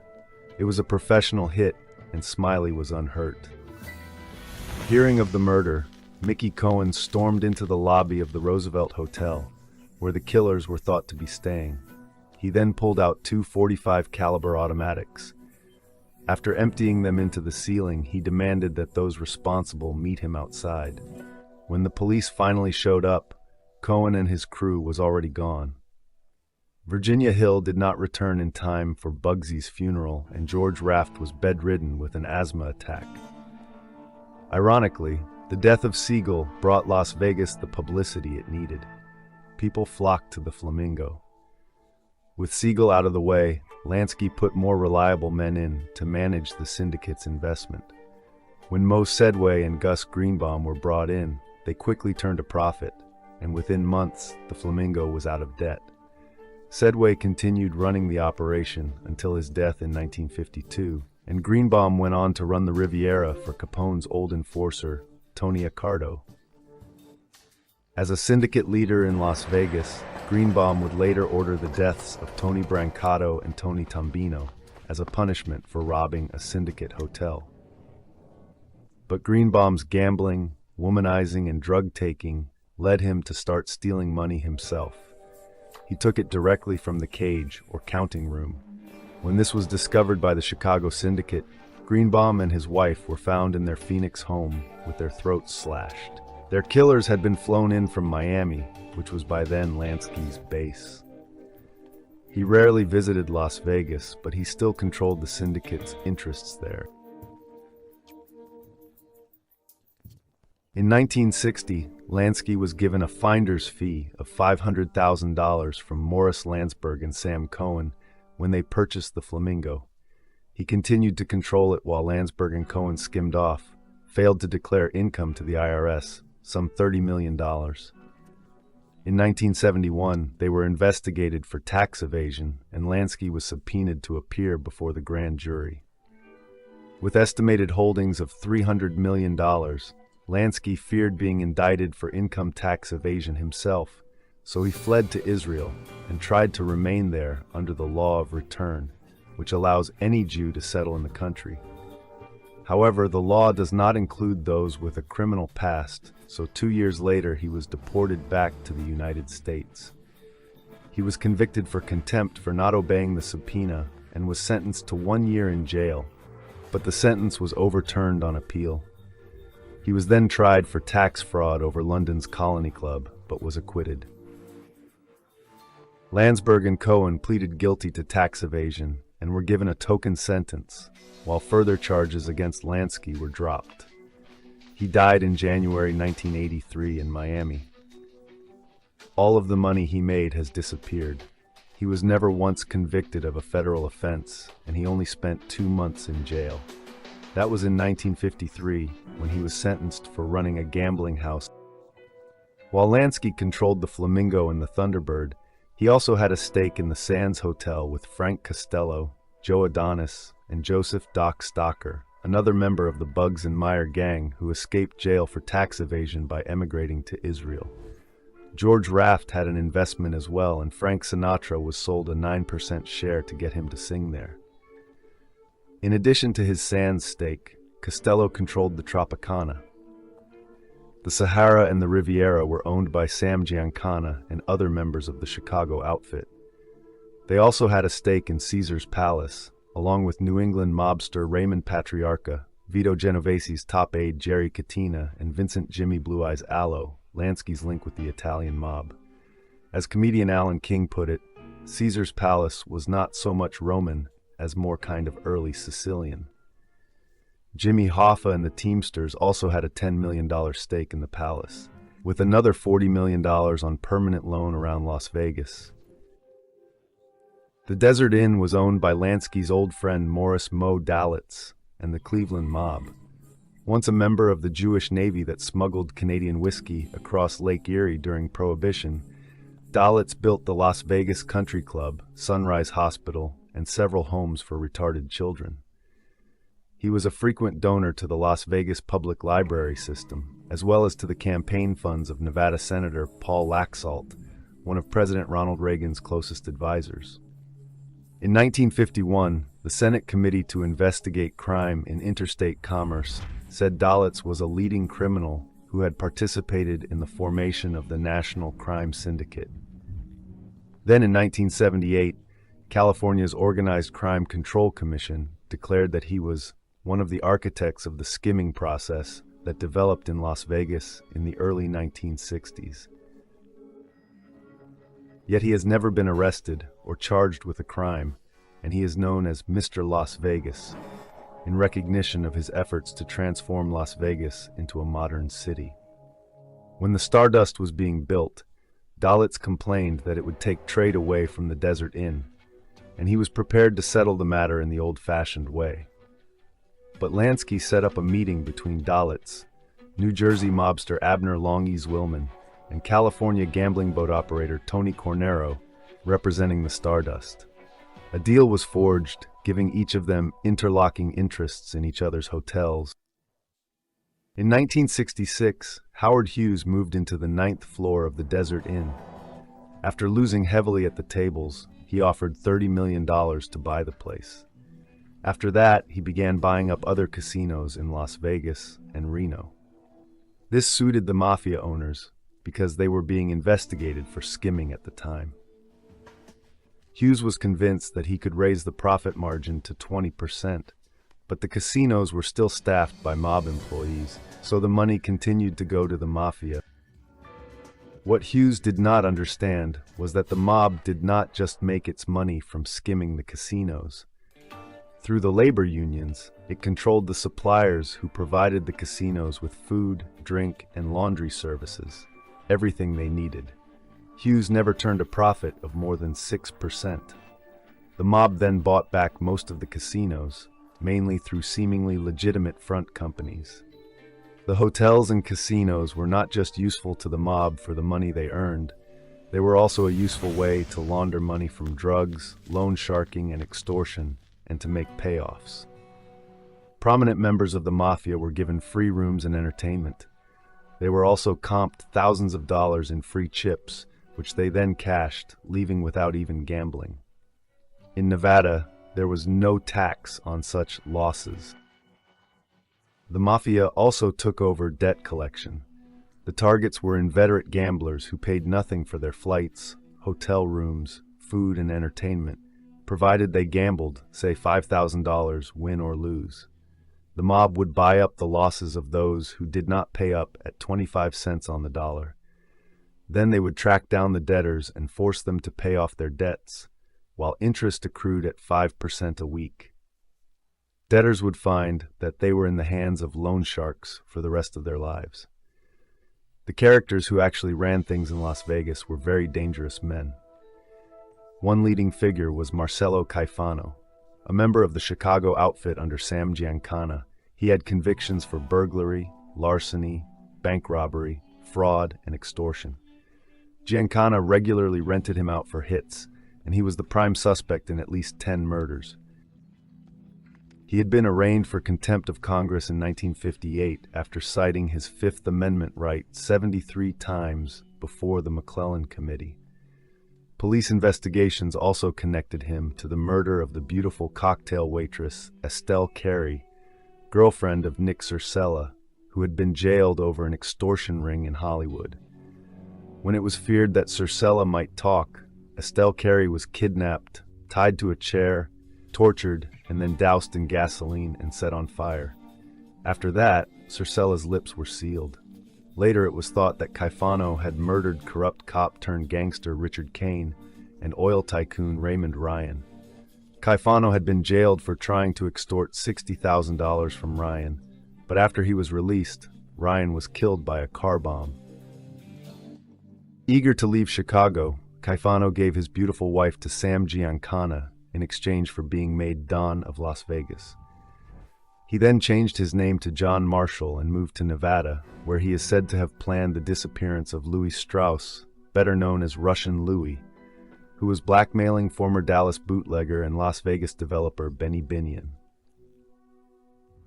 Caifano was eventually barred by the Nevada Gaming Control Board, and he spent 20 years in jail for handling stolen securities. In 1971, he was replaced by Tony the Ant Spilotro. An enforcer for the Chicago outfit, Spilotro had learnt his trade from Mad Sam DeStefano, an expert in torture and ice pick slaying. Tony quickly gained notoriety when he crushed one of his victims' heads in a vise. After he was made in 1963, he was assigned to run a bookmaking territory with his childhood friend Frank Lefty Rosenthal. He then ran the mob's betting operations in Miami, following which he was sent to Las Vegas, where he brought in his own men and imposed a street tax on every bookmaker, loan shark, drug dealer, and pimp in town. Bookmaker Jerry Delman was one of the few who resisted him. He was shot dead in broad daylight, and his body was left in the open garage area behind his house. It was a message that there was a real gangster in town. After Spilotro took control, a series of murders took place. Victims were tortured and dumped out in the desert. He also extended the mafia's tentacles into the sheriff's office, the courthouse, and the telephone company, so he could have people's telephones tapped. In 1973, Tony Spilotro was indicted for murder alongside Mad Sam, but he was acquitted after Sam was killed. The following year, he was indicted a second time, this time alongside reputed mob boss Joseph Lombardo. Both men were acquitted when a key witness was murdered, but the Nevada Gaming Commission then barred Spilotro from entering its casinos. Undeterred, he diversified into burglary and protection. Insurance brokers provided details of houses where significant amounts of valuables were kept. If the doors and windows were alarmed, Spilotro's men would go in through the walls. He made things easier by supplying them with scramblers that picked up police frequencies. Stolen money was laundered through the casinos, while watches and jewelry were sold or given away as presents. At one point, Spilotro was betting $30,000 a week at a bookmaker that was offering better odds than any other establishment in town. It was actually an IRS sting. When the IRS agent running it had the nerve to ask Spilotro for collateral, Spilotro greeted him with a baseball bat. "Do you know who I am?" he asked. "I run this town." Tony's activities did not go unnoticed. He was put under surveillance 24 hours a day, using tails, telephone taps, and hidden cameras and microphones. Even though he was indicted for murder, there was never enough evidence to convict. However, a bungled burglary resulted in the capture of half a dozen or so members of Tony's burglary gang. The mob was not amused because it damaged the image of Las Vegas. Then some of the men he had brought to town turned informer, which led to the arrest and conviction of a number of leading mafiosi in Kansas City, Milwaukee, and Chicago. When rumors circulated that Spilotro was sleeping with Frank Rosenthal's wife, the outfit decided to have him killed. They lured him back to Illinois, where him and his brother Michael were beaten with baseball bats and then burned alive in a cornfield. The FBI heard about this from the wife of one of the men who had dug their grave, but they did little to investigate. and no one was ever arrested for the killings. Despite the wholesale corruption that existed, the state of Nevada was making money out of Las Vegas, so other states wanted to join in. In 1976, the citizens of New Jersey voted to permit gambling in the rundown seaside resort of Atlantic City. When the Casino Act was signed into law in Atlantic City's Convention Hall 2 years later, Governor Brendan Byrne told organized crime, "Keep your filthy hands out of Atlantic City. Keep the hell out of our state." These were empty words. Mobsters had been migrating across the Hudson from New York since the 1920s. There were 7 families in the state, and Atlantic City had been a mob town since Nucky Johnson held the first conference of the National Crime Syndicate there in 1929.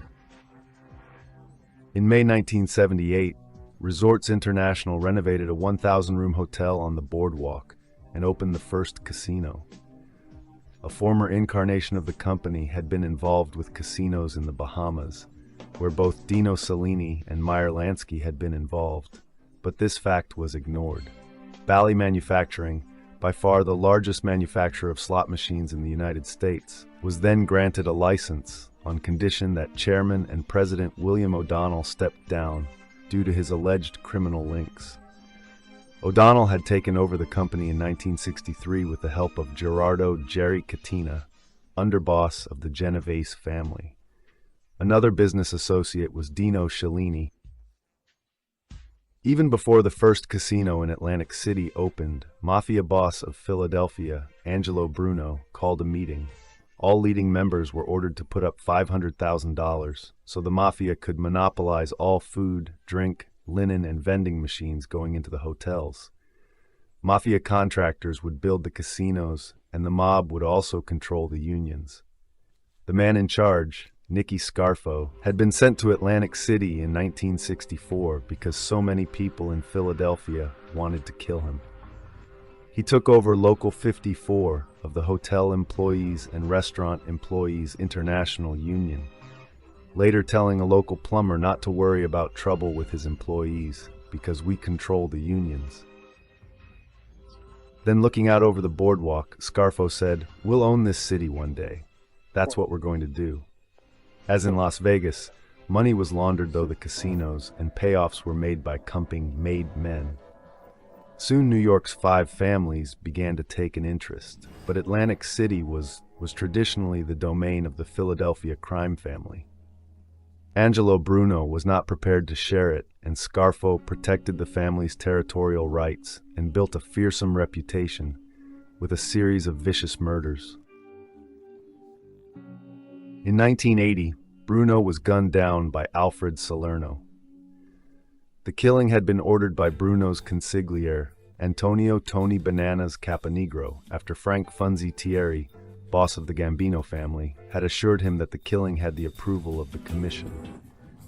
Salerno and Caponegro were then summoned to New York.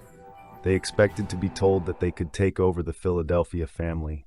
Instead, they were told that the commission had not approved Bruno's removal. As with everyone that crossed the commission, they were tortured and killed. Caponegro's body was punctured with 14 separate bullet and knife wounds, and $20 bills were shoved into his orifices. It was the mafia way of showing that he had been killed because he was too greedy. Salerno's body was found in the boot of a car, which was parked 3 miles, 5 kilometers away. Frank Thierry was awarded Caponegro's lucrative numbers operation in Newark, while Bruno's underboss, Phil "Chicken Man" Testa, took over the Philadelphia family, with Scarfo as his consigliere.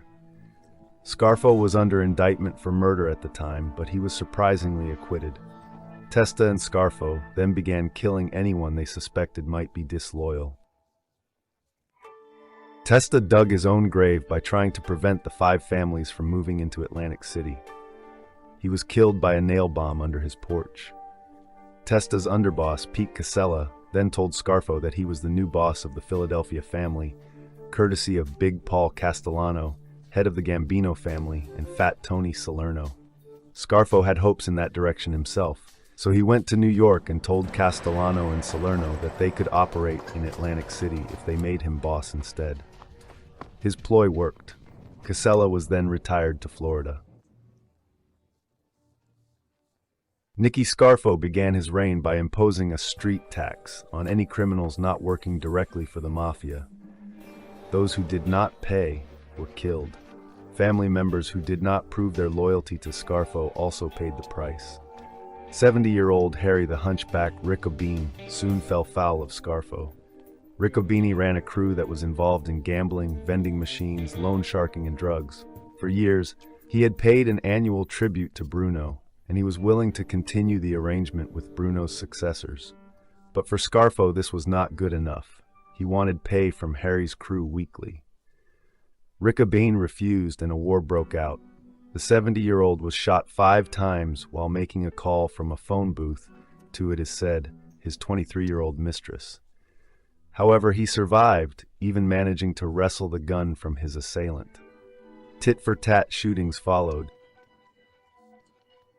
These were seldom fatal, so Scarfo's faction became known in the press as the gang that could not shoot straight. Nevertheless, the body count climbed.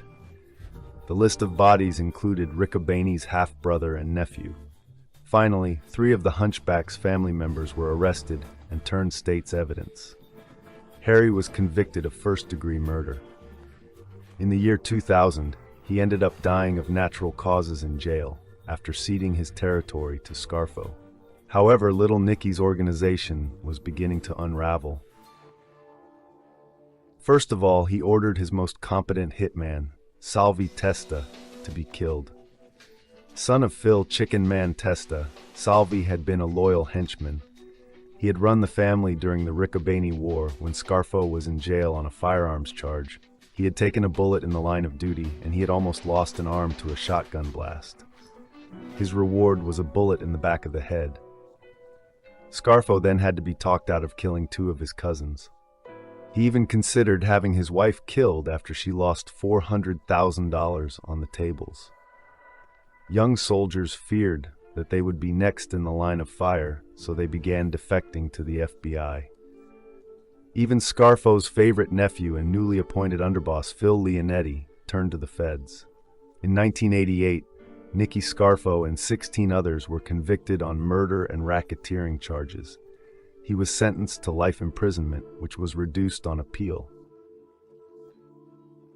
He continued to run the family through his cousin, Anthony Tony Buck Piccolo.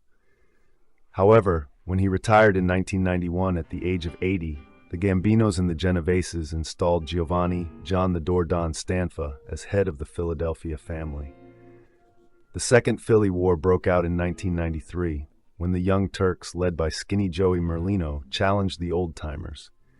In 1995, Stanfa was handed 5 life sentences and Merlino took over. He, in turn, went down for 14 years in 2001 and was replaced by acting boss Uncle Joe Legambi.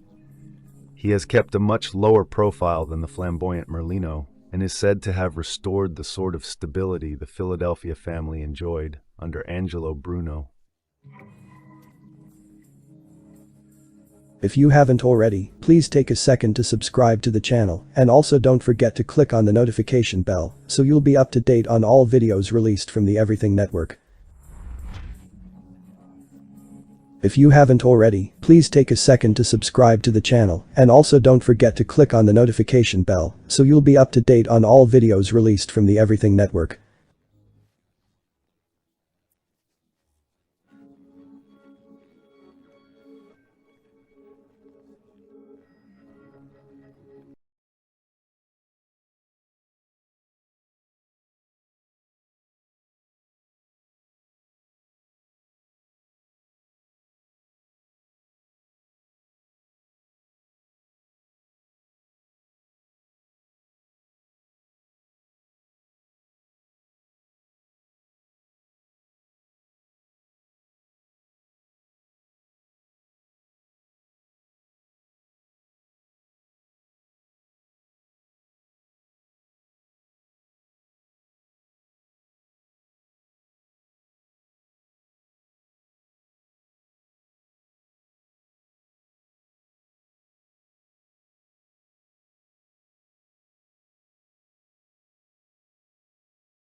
Marshal Caifano was born on July 19, 1911, in New York, and immigrated to Chicago in the 1920s, where he became affiliated with the Chicago outfit and mobster Paul Ricca.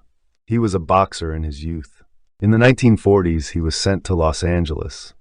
According to author Gus Russo, Bugsy Siegel, who was building a gambling establishment in Las Vegas, was at Virginia Hill's Beverly Hills home with Caifano associate Alan Smiley when another man arrived. Siegel was shot to death, and soon after Gus Greenbaum, the Chicago outfit's chief Nevada bookie, arrived at Siegel's Flamingo Hotel in Las Vegas and said, "We're taking over."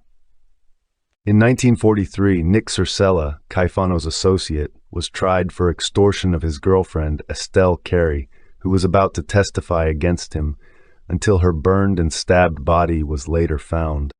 Caifano was suspected of the murder, but the case was never solved. He was also suspected of several other unsolved killings, including the 1950 murder of former Chicago Police Lieutenant William Drury, the 1952 strangulation of mobster Russian Louis Strauss, and the 1973 shotgun slaying of mobbed-up former police officer Richard Kane. In the early 1950s, the outfit moved in on the highly profitable illegal gambling business of African-American organized crime figure Theodore Rowe and tried to kidnap him, but Rowe fatally shot Caifano's brother Fat Lenny during the botched kidnapping attempt in 1951. Rowe was tried but was acquitted, based after proving he acted in self-defense. But a year later, Rowe was shotgunned to death outside his home. Caifano and Giancana were questioned but were never charged. In 1964, Caifano was convicted of extorting $60,000 from oilman Ray Ryan, who testified against him. The conviction was upheld in 1966, and Caifano was sentenced to 10 years in prison. He was sentenced to a further 12 years in prison in 1967 for defrauding a lumber dealer of $42,000. When he was released from prison in the 1970s, Ryan reportedly offered him $1 million in restitution. However, in 1977, Ryan was killed in a car bomb. No one was charged in the murder. In 1980, Caifano was sentenced to 20 years for fencing stolen stock certificates. A few years after he was released from prison, he died of natural causes on September 6, 2003.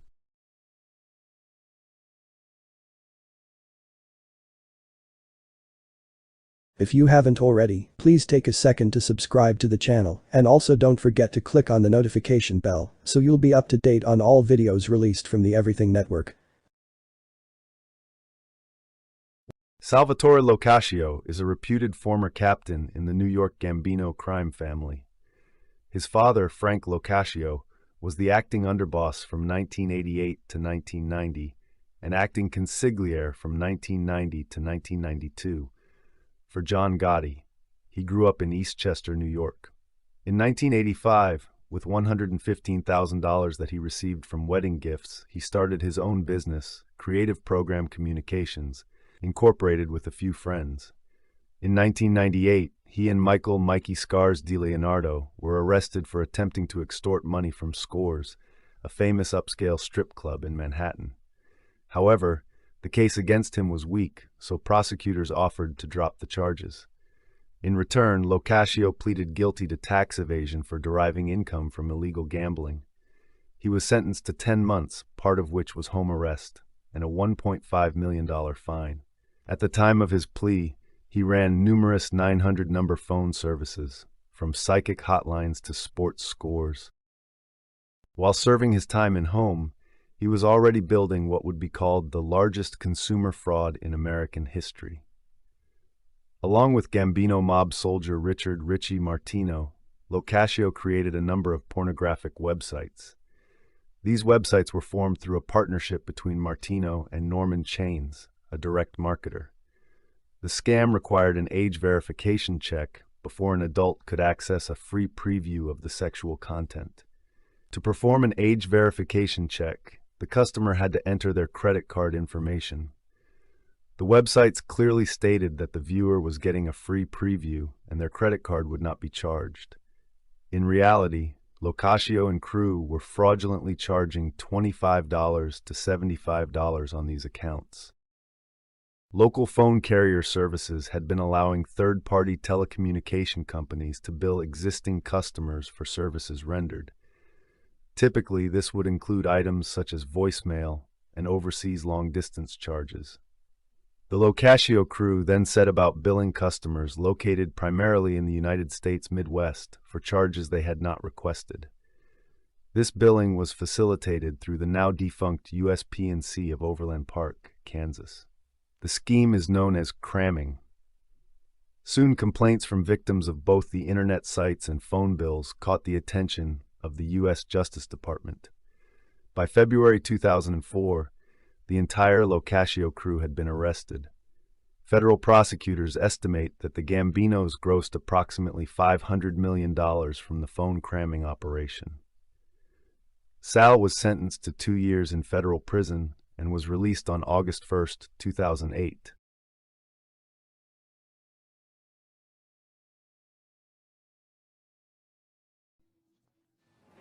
The Wyos, or Whyos Gang, a collection of the various post-Civil War street gangs of New York City, was the city's dominant street gang during the mid-late 19th century. The gang controlled most of Manhattan from the late 1860s until the early 1890s, when the Monk Eastman Gang defeated the last of the Wyos. During the 1870s, the gang would include some of the most notorious gangsters of the era, including Red Rocks Farrell, Clops Connolly, Big Josh Hines, Hoggy Walsh, Piker Ryan, Dorsey Doyle, Bull Hurley, Fig McGarrald, and Googie Corcoran. Consisting largely of criminals ranging from pickpockets to murderers, the Wyos were formed from what remained of the old Five Points street gangs, following the New York City Police Department campaigns against gang activity, particularly from 1866 to 1868. Originally forming from members of the Chichesters, the gang began absorbing other former rivals and soon dominated New York's Fourth Ward, an Irish slum notorious for its crime by the early 1870s. The Wyos had several leaders, but longest reigning were Danny Lyons, arrested for the murder of gangster Joseph Quinn, his girlfriend, Pretty Kitty McGowan, and Danny Driscoll, hanged at Tombs Prison for the death of Beezy Garrity during a gunfight with rival Five Points gangster Johnny McCarthy. The members were predominantly Irish, but unlike the previous Irish gangs, victimized anyone, not just white Anglo-Saxon Protestants. Driscoll and Lyons eventually decreed that in order to be a real Wyo, the person must have killed at least once. They were so powerful that most of the other gangs at the time had to ask their permission to operate. The headquarters shifted many times throughout the years. Dry Dollar, Sullivan's Christie Street Saloon, a churchyard at Prince and Mott Streets, and its original headquarters, the notorious Bowery Dive known as the Morgue. The tavern was the scene of at least 100 violent murders in its early years, as hour-long gunfights between drunken gang members would frequently occur. Many of the gangsters were among the first to use present-day methods that would later be adopted by rival gangs and eventually organized crime organizations in the early 20th century. One notable example is Josh Hines, often seen wearing a pair of pistols, who would regularly arrive at illegal gambling dens and faro games demanding a percentage of the night's profits from the owners. While being questioned by a police detective regarding the extortion activities, possibly when several owners complained, Hines was said to have replied, "Those guys must be nuts! Don't I always leave 'em something? All I want is me fair share."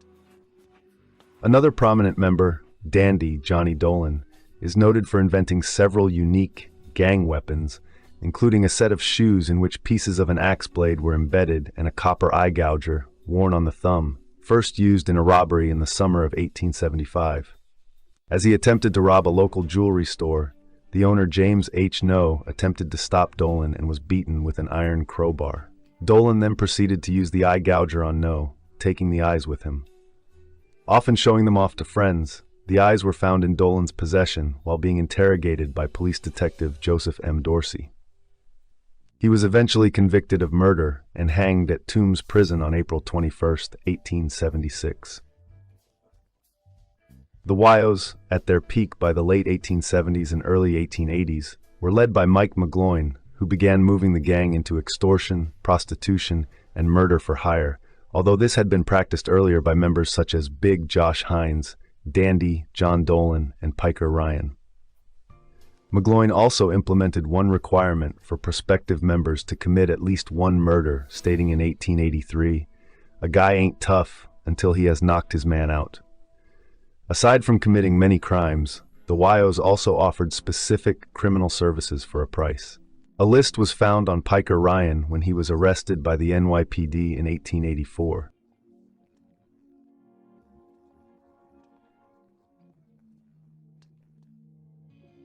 In 1884, McGloin was arrested for the murder of saloon owner Louis Hanier and hanged at Tombs Prison on March 8th of that year. Danny Driscoll and Danny Lyons eventually jointly led the gang by 1887. In 1888, Driscoll was hanged on January 23rd for a murder, and Lyons was hanged for another murder on August 21st.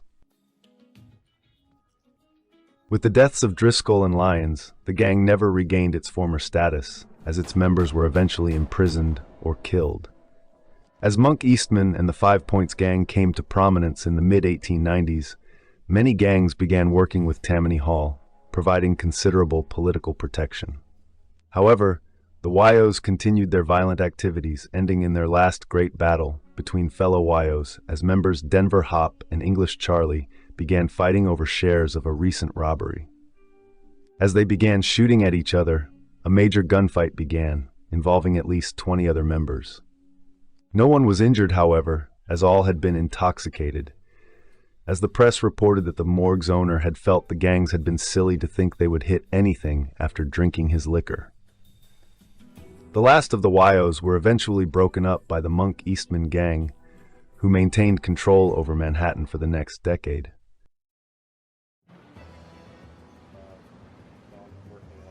Daniel Driscoll, also known by his alias George Wallace, was the co-leader of the Wyos Gang with Danny Lyons.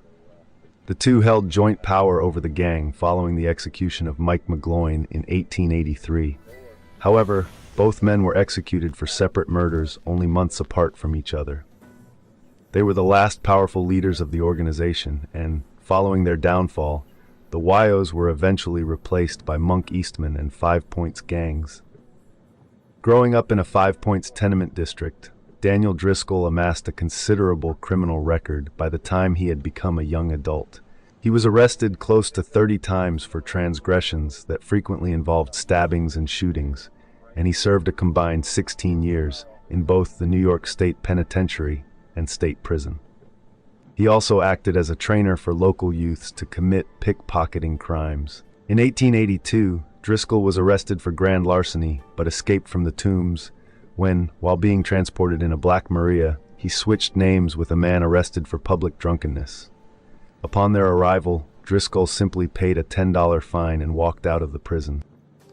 He had become a prominent member of the Wyos by the early 1880s, at the time the most dominant street gang in the city, and became leader of the organization with Danny Lyons following the execution of longtime leader Mike McGloin in 1883. In 1885, he was forced to leave the city and spent some time on the West Coast before returning to New York in May 1886. On June 26, 1886, Driscoll rode by coach to a 3-story brick house on the north side of Hester Street. According to traditional accounts, he had been approached by Bridget Beezy Garrity, who claimed she had been cheated by the owner of a panel house operating within the Wyos territory.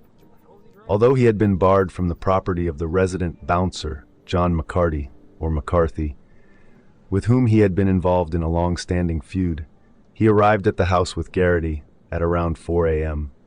He sent her ahead of him so that she could be let in by McCarty and then let Driscoll in afterwards. However, after she was let into the front parlor, McCarty spotted Driscoll and attempted to close the door. Driscoll was able to block the door open with his arm, and during the struggle, McCarty drew his revolver. What happened after this point is unclear. According to news accounts, Garrity attempted to stop McCarty from using his weapon.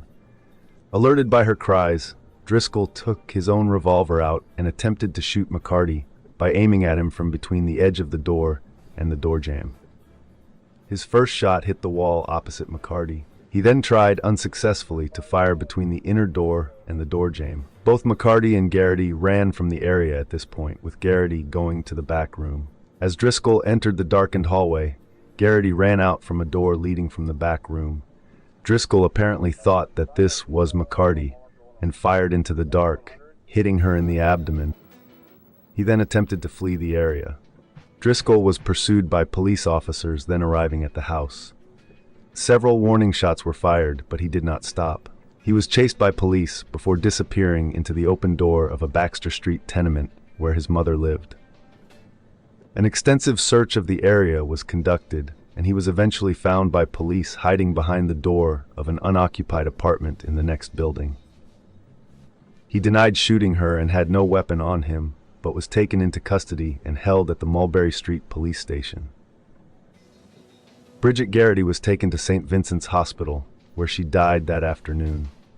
Before she died, she identified McCarty as her attacker. McCarty was initially arrested. However, he denied he had fired a shot and showed his revolver, which was still loaded and not fired. This claim was later dismissed, believing that she was attempting to protect her supposed lover. 50 members of the Wyos were in the courtroom at the time of his arraignment. However, they were forced to leave by the presiding judge, Justice Patterson. On the morning of June 28th, Driscoll and McCarty were taken to the Tombs Police Court. They appeared friendly and were talking for some time prior to the proceedings. Once court was in session, however, both men blamed each other for Garrity's death. When McCarty testified, he claimed that he had been sitting in his room when Garrity, a woman he claimed he had never seen before, entered his home with Driscoll, following closely behind her. He closed the door behind her, and then Driscoll firing his pistol through an opening just below the upper hinge. Believing that Driscoll might enter the house another way and shoot him from behind, McCarty then jumped from a window in an adjoining room into the yard. He had heard a second shot, but did not return to the house until he had seen Driscoll being arrested by police, who had arrived by that time. Entering his room, he discovered Garrity lying on his bed and who accused him of having shot her. Upon hearing this, he immediately handed his pistol to an officer, Peter Monahan, who found that the gun was fully loaded and no shots had been fired. Monahan would corroborate this story during the trial. Driscoll interrupted court proceedings, claiming that he himself was unarmed at the time of the incident and that McCarty was the only one who could have shot Garrity. Driscoll then addressed the court. "I've got a bad name with the police, and they say, give a dog a bad name and we'll hang him. McCarty's got lots of money and I am without a cent. He's trying to put the blame on me. I'll show you up in your true light when the time comes, my good friend." Carrie Wilson, a local Christie Street resident, testified that she was in the building at the time of the shooting and that she had seen Driscoll and Garrity arrive with another man and woman. She further claimed that she had seen Driscoll fire 2 shots through the door, and after the second shot, a woman fell. John Green and Emmanuel DeVos, both local residents, said they were in the back room when they also heard shots fired. On the last day of the trial, a doctor from St. Vincent's Hospital made a surprise appearance and testified that Garrity told him McCarthy was the man who shot her. Driscoll's lawyer, Bill Howe, was also able to weaken the credibility of the witness's testimony. However, Danny Driscoll was found guilty of first-degree murder on September 30th, 1886. Days before his conviction, Danny was moved to Murderer's Row after it was discovered by the warden that he had been attempting to tunnel out of his cell. He was guarded by Inspector Williams and 75 police officers for the remainder of his time in the Tombs. He was allowed to see his relatives the day before his execution, and in his last words to his wife, Driscoll said, "I die happy. Take good care of yourself, Mary. I'll pray for you in heaven." Maintaining his innocence, he continued to make criminal charges against Warden Walsh. These charges were disputed among a number of prison guards who signed a petition in his defense. On the morning of January 23, 1888, Danny Driscoll was brought to the yard of the Tombs prison, where he was publicly hanged. His execution was witnessed by Sheriff Grant and his deputy, Fathers Pendergrast and Galinas, and 14 reporters. Also present was Commodore Elbridge T. Jerry, who attended the execution to report that the execution had been conducted in a humane and just manner.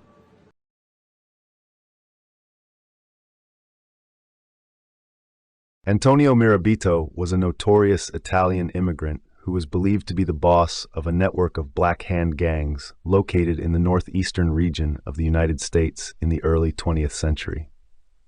He was the first person in New England to be arrested for crimes associated with the Black Hand. His arrest was widely publicized, and he was punished heavily in hopes of demoralizing others who were participating in the growing practice, which was a predecessor to the mafia. He left his career in crime after he married and had 9 children. Mirabito was born on July 1, 1886, in Malfa, province of Messina, in the region of Sicily, in southern Italy. He spent his childhood there and immigrated to the United States at the age of 16. He arrived in New York and swiftly moved into the greater Boston area. He likely lived between Watertown, Massachusetts, and Boston, Massachusetts. His life would not be well documented until his early 20s, when his Black Hand activity was discovered. However, earlier accounts of his interactions with the law can help provide some information. As a teenager, he was known for committing various forms of petty theft. He was well known for this in his communities within both Boston and Watertown, and received his first criminal sentencing on May 10, 1905, for the larceny of a bicycle. This early crime was not believed to be associated with any criminal organization. He may have begun to get involved with criminal establishments around late 1905 with his commission of a sham marriage between himself and a woman named Elsie Nicklin. The falsely married couple lived in Boston's neighborhood of Allston and only remained together briefly. They separated about a year before Mirabito's Black Hand imprisonment due to the actions of his brother, Pasquale Mirabito, who received an adultery charge for seducing Nicklin to leave him. Following this, Antonio Mirabito rapidly developed a Black Hand crime network that he would later become known for on a national level. In 1908, at age 22, his leading role in the Northeast's Black Hand operations became exposed through police intervention into one of his attempted extortions. The first letter in the series of correspondence that resulted in his arrest was sent around December 1907 to Benjamin Piscopo, a hotel owner in the Italian neighborhood of Boston's North End. It was part of a group of 3 letters sent and received over the course of 3 months, demanding that $1,000, nearly $30,000 in today's money, be forfeited in the form of a certified check. This method of payment was chosen to allow Mirabito to cash the check anywhere, with little ties to the banking process. He also ordered Piscopo not to reveal the demand to anyone, and threatened that he would murder both him and his family if the request was not fulfilled. After receiving the initial letter, Piscopo consulted the Boston Police Department on how to manage the blackmail. Initially, an attempt at capturing Mirabito failed. Then the police department's chief, Chief Watts, along with the acting inspector from the U.S. Bureau of Criminal Investigations, the FBI of the time, took the case. He worked alongside the United States Postal Service to create and track a decoy letter that was returned to the writer, who used the alias Federico Barindo and at the time was unknown. Police believed Mirabito's fruit store on Bowdoin Street in Dorchester to be the source of the crime after the decoy letter was accepted there. An investigation was made into Mirabito's business and home, during which police found the stamp press and the same style of paper used in the Black Hand letters. The police interpreter also stated to police that he lived in the area and noticed Mirabito acting suspiciously for the past few weeks. While they could not find the decoy letter itself, the delivery boy identified the letter recipient, Concetto Rizzo. Both he and Mirabito were taken into custody on February 23, 1908. Rizzo was a 27-year-old Italian immigrant who lived at the fruit store Antonio owned. It is likely that Rizzo also worked in the fruit store and was aware of Mirabito's Black Hand operations. However, after their arrests, Rizzo denied any connection to the crime. He reported Mirabito as the sole actor and stated that his only involvement was in providing Mirabito his mail. He also retained a personal lawyer who promoted his character and degraded Mirabito's. Mirabito remained as the primary suspect moving into court, with a bail twice as high as Rizzo's. Both men were arraigned on February 24, 1908, and held in jail until their court date. Their case began in Boston's Superior Criminal Court on March 25th, for which the courtroom was completely filled with people interested in witnessing the moment. Working against Mirabito were both the Massachusetts Assistant District Attorney and Police Chief Watts. Rizzo and his attorney were also testifying against Mirabito in court. After a little over a week of proceedings, Mirabito was indicted by a jury on April 3rd for the charge of attempted extortion as a result of the letters sent to Piscopo. The court refused a retrial of the case, stating they had seen enough evidence to know Mirabito had committed the crime. Mirabito was assigned a sentence of 6 to 10 years in prison and was recommended to receive a harsher sentence due to severity of his Black Hand organization's impact on the region. As a result of his crime, Antonio Mirabito became well known in the northeastern region of the United States. Elite individuals throughout the area. His arrest landed him on the front page of the Boston's leading newspapers and was reported across all of the Northeast. Mirabito's case was the first Black Hand conviction in Massachusetts and all of New England.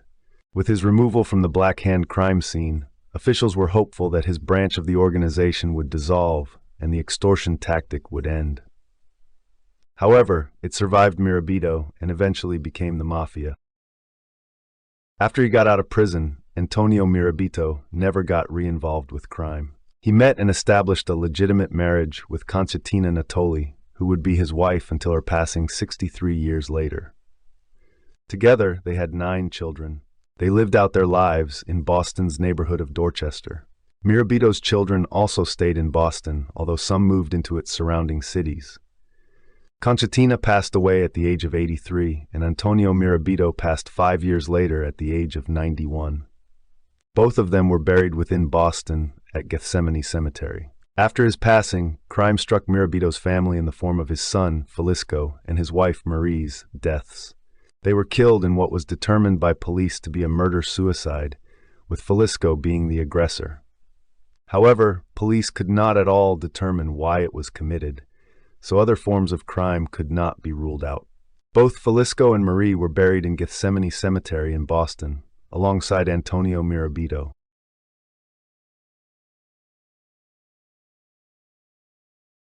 Wilbur Underhill Jr., often called Mad Dog, was one of the most wanted bandits in Oklahoma during the 1920s and 1930s, and co-led a gang with Harvey Bailey that included many fellow Cookson Hills outlaws, including Jim Clark, Ed Davis, and Robert Big Bob Brady.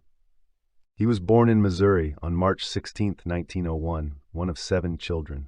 His 3 older brothers, Earl, George, and Ernest, all became career criminals, though none gained the notoriety of Wilbur, while his 3 sisters led law-abiding lives. When Underhill was 12 years old, his brother George killed a local peanut vendor and was sentenced to life imprisonment. Underhill began to show a wild streak soon afterwards, though his mother claimed it was the result of a childhood accident that didn't leave him quite right. He also changed the spelling of his given name from Wilbur to Wilbur, believing it sounded more manly. Underhill committed his first criminal offense by stealing silverware from a neighbor's home. When questioned by police, he attempted to convince them that a stranger had given it to him. In 1918, he was convicted of burglary and spent 4 years in prison. A year after his release, he became locally known as the Lover's Lane Bandit. When his identity became known, after being caught by a police decoy, he was sent to the Missouri State Penitentiary for 5 years. He was released on parole in late 1926, and on Christmas Day he and Ike Skeet Akins robbed a drugstore in Okmulgee, Oklahoma. In the course of the robbery, 19-year-old customer George Fee was killed. They were eventually arrested on January 7, 1927, and charged with murder and armed robbery. Underhill and Akins were still awaiting trial when they decided to escape from the Okmulgee jailhouse on January 30th with fellow inmates Red Gann and Duff Kennedy using smuggled hacksaws. While Wilbur successfully eluded authorities, his partner was captured at Lamar, Missouri on February 9th. 3 days later, while being brought back to Okmulgee, Akins attempted another escape and was killed by Sheriff John Russell. A day after Akins' death, Underhill robbed a movie theater for $52 in Pitcher, Oklahoma. Confronted by Constable George Fuller, he grabbed Fuller's pistol and killed a deputized civilian, Earl O'Neill, before escaping. Underhill was finally caught in Panama on March 20th and taken to Okmulgee, where he was convicted of the Fee murder and sentenced to life imprisonment on June 3, 1927. Underhill made several attempts to escape from the Oklahoma State Penitentiary and finally succeeded on July 14, 1931. 12 days later, Wilbur purchased a car in Cherryvale, Kansas under the name Ralph Caraway and robbed a local theater of $300 that same day. The following month, he recruited his young nephew, Frank Underhill, to join him on a new crime spree. On August 12th, they robbed a Wichita gas station but got only $14.68. While leaving the scene of the robbery, Wilbur crashed into another car and had to have it towed to a nearby garage and checked into a hotel. The next day, patrolman Merle Culver arrived at the hotel. He had been assigned to check Wichita hotels for suspicious guests and went to their room to question them. When he knocked on the door, Wilbur Underhill shot him 3 times in the head, killing him instantly. Fleeing on foot, Underhill became involved in a running gunfight with police. A 2-year-old boy was killed in the crossfire when police was firing at him. He was eventually stopped by a lucky shot to the neck. Wilbur Underhill was convicted of murder, earning him another life sentence, and was imprisoned in Lansing State Prison on September 4, 1931. Frank Underhill was not charged, and apparently, scared straight from his experience, never committed another criminal offense for the rest of his life. By the early 1930s, Wilbur Underhill had become one of the most notorious bandits in Oklahoma. While an inmate in Lansing, he participated in a mass escape with 10 other inmates using pistols smuggled in by Frank Jelly Nash and headed for Cookson Hills. Among those included in the jailbreak included fellow outlaws Harvey Bailey, Jim Clark, Frank Sawyer, Ed Davis, and Robert Big Bob Brady on May 30, 1933. Many of these men later became members of the gang headed by himself and Bailey, as they set off on a crime spree lasting a little over 6 months. Almost 2 weeks after their escape, on June 16th, he and Bailey led a robbery with several other men robbed a bank in Black Rock, Arkansas. The next day, Underhill and Bailey were among several fugitives wrongly named as participants in the Kansas City Massacre. A failed attempt to free Frank Nash from police custody resulted in the deaths of Nash and the 4 lawmen guarding him. The gang continued its activities and robbed $11,000 from a bank in Clinton, Oklahoma.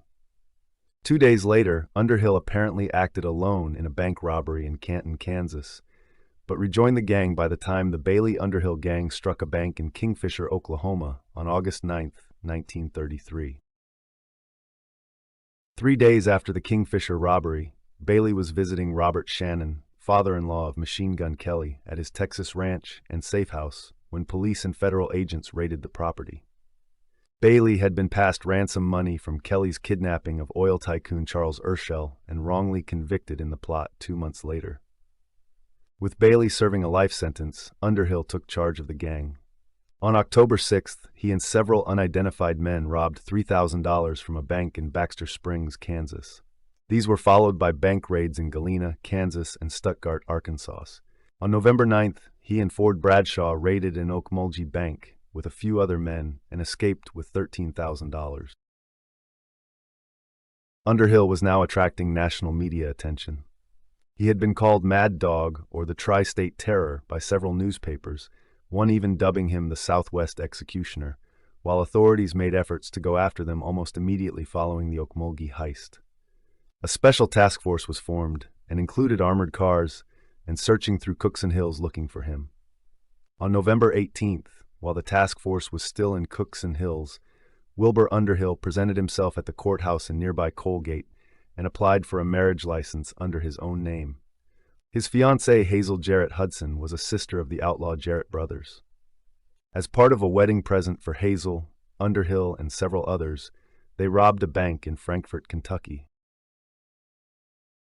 FBI Director J. Edgar Hoover, reportedly frustrated with the lack of progress from Oklahoma authorities, assigned Agent R.H. Colvin to the Underhill case.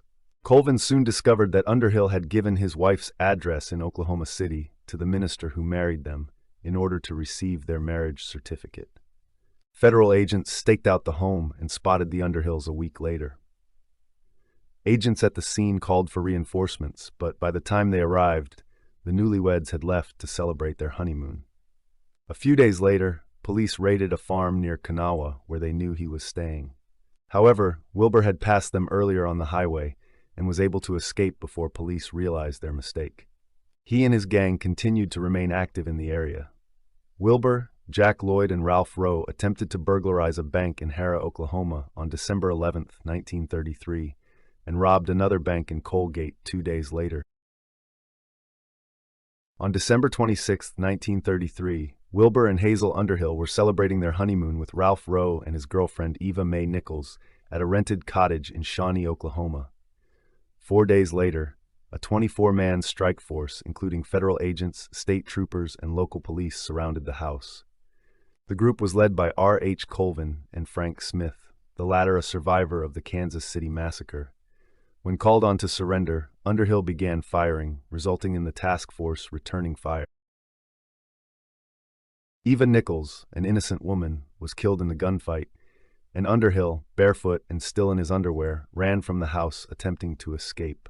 He was hit 5 times before leaving the yard, but ran for another 16 blocks before breaking into a furniture store and collapsing on one of the beds. Ralph Rowe, also wounded, was taken into custody with Hazel Underhill. Wilbur Underhill was taken to McAlester, where he remained, handcuffed in his bed, at the prison hospital until his death on January 6, 1934. His last words were, "Tell the boys I'm coming home." Underhill's gang, led by Ford Bradshaw, led a raid into the small town of Vian and shot up the town in revenge for Underhill's capture. This accomplished little, especially with Underhill's death a week later, and the incident was used by newspapers to turn public opinion against the gang, and within months, Bradshaw and the others had been killed or apprehended.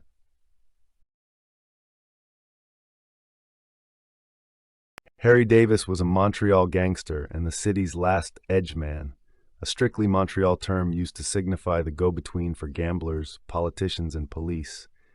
The Edge was the undisputed boss of all vice in the city, back when the Jewish mafia ran the city. Davis, a Jewish mobster, ran Montreal's underworld for a year before he was shot to death in one of his betting emporiums at 1224 St. Catherine Street by Louis Berkovich, alias Joe Miller, a rival Jewish mobster. Although Montreal was the gambling capital of Canada and known as a wide-open city across North America, Davis's death shocked the public. It acted as a wake-up call for the masses of society in that it showed them, for the first time in almost a decade, that vice and organized crime in Montreal was real. Public opinion and an increasingly involved press put pressure on the police to begin taking real action against vice within the city.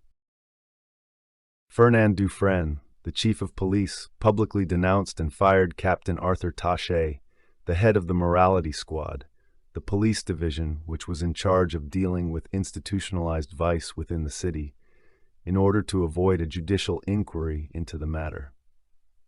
Shortly after Taché was fired, Dufresne hired Pacifique Pax Planty, a not very well-known lawyer, to lead the Morality Squad.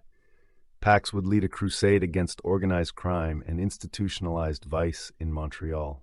Even after he was fired from his position as head of the Morality Squad in 1948, he continued to target vice and organized crime through his newspaper column, Sous le règne de la Pègre, in Le Devoir.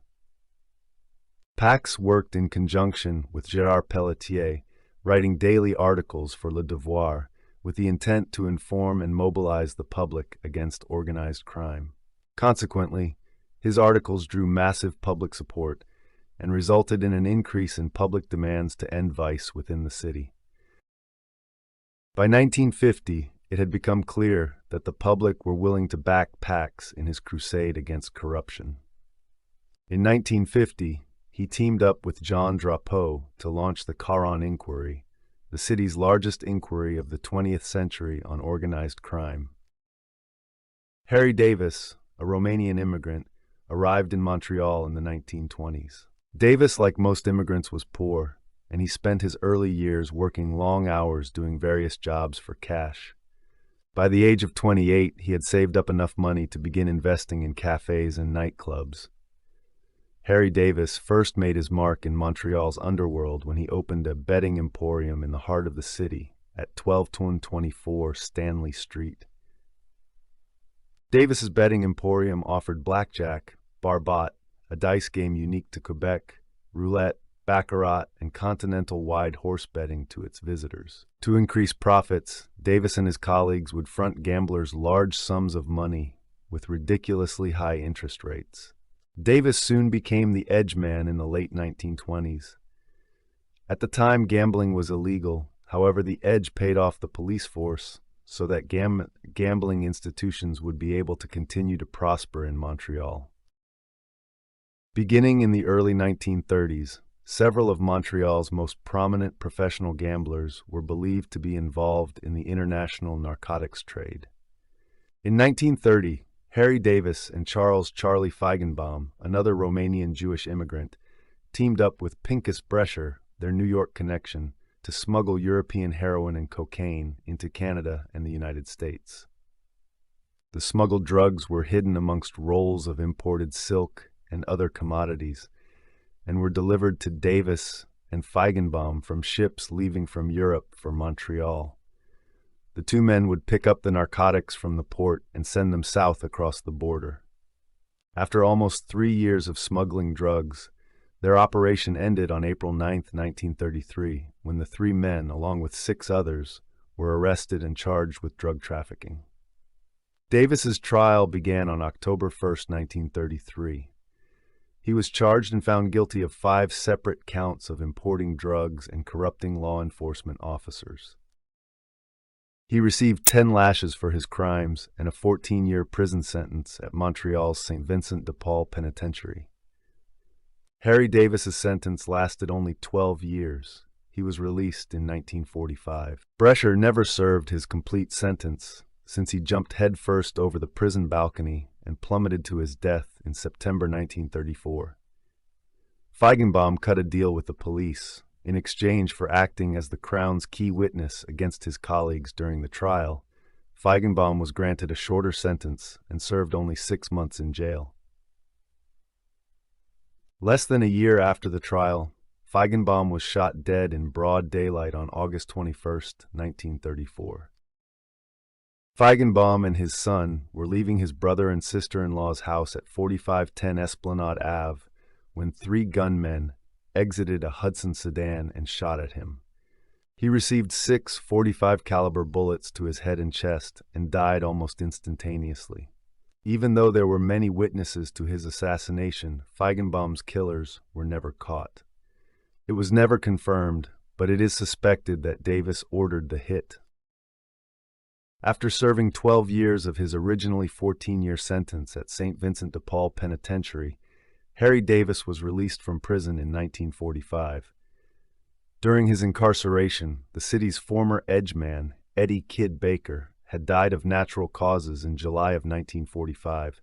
Therefore, the city had no edgeman when Davis was released. Just out of prison, Davis assumed the title of the city's next edgeman. Right after he was released, he immediately reopened his bookmaking and gambling parlor at 1224 Stanley Street. As the edgeman, he had the final say in all matters concerning gambling and other illegal endeavors. Before anyone could open up a gambling or bookmaking parlor, they would first need his approval. All gambling and bookmaking parlors also had to give a share of their profits, usually around 20%, to the edge for protection, since he would act the negotiator between institutions of vice, politicians, and the police. Harry Davis's quick return to the underworld and the sense of entitlement he brought with him annoyed members of the Italian and Jewish communities who had taken over the gambling brackets in his absence. Louis Berkovich, alias Joe Miller, shot and killed Harry Davis in front of his gambling parlor at 1224 Stanley the afternoon of July 25, 1946. After hearing that Davis had put a contract out on his life, Berkovich asked Davis if they could meet in private to discuss gambling matters. Berkovich had previously met up with Harry on another occasion to ask for his approval as the edge to open up a betting saloon, but Davis denied Berkovich's request. Davis had heard rumors that Berkovich would come after him with a vengeance. Therefore, he had put a hit out on him. The details of the shooting are unclear. However, in the aftermath that followed, Louis Berkovich would claim that he shot Davis in self-defense. Almost immediately after the shooting, Berkovich called Ted McCormick, who at the time was the managing editor of the Montreal Herald. He believed that he'd get a better deal with the law if he went to McCormick first and told his story before surrendering. Chaos followed the night of Davis's death. Al Palmer, a journalist for the Herald, wrote that the town was bristling with guns. Every available policeman had been called to duty, and every mobster in town was on the march. The next day, Berkovich was arrested for Harry Davis's death after he had told his story to McCormick. Following Berkovich's arrest, a large number of subpoenas were issued in the underworld as a result of an increased demand from the public to hold an inquiry on police corruption. Davis's death served as a wake-up call within society, in that it exposed the reality and the scale of corruption and vice in Montreal. Public opinion and an increasingly involved press coerced the police to begin taking real action against vice within the city. The city's vice industry slowed down and became less flamboyant for a short period after Berkovich's trial. Major Barbot games were moved to the edges of the city, where they'd be able to operate just outside city limits. However, no real change would occur within the city until 1950 with the Karen Inquiry.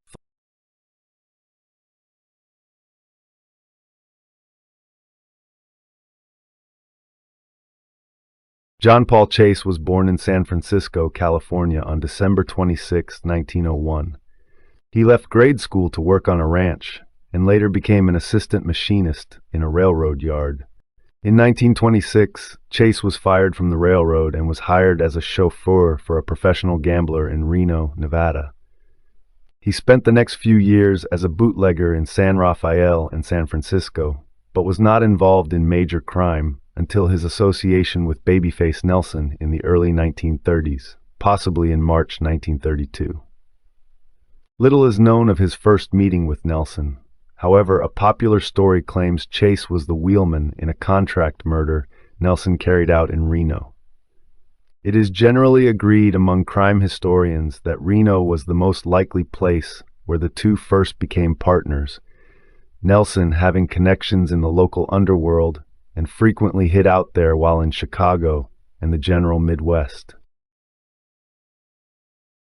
On October 23, 1933, he and Nelson robbed their first bank together in Brainerd, Minnesota, escaping with $32,000.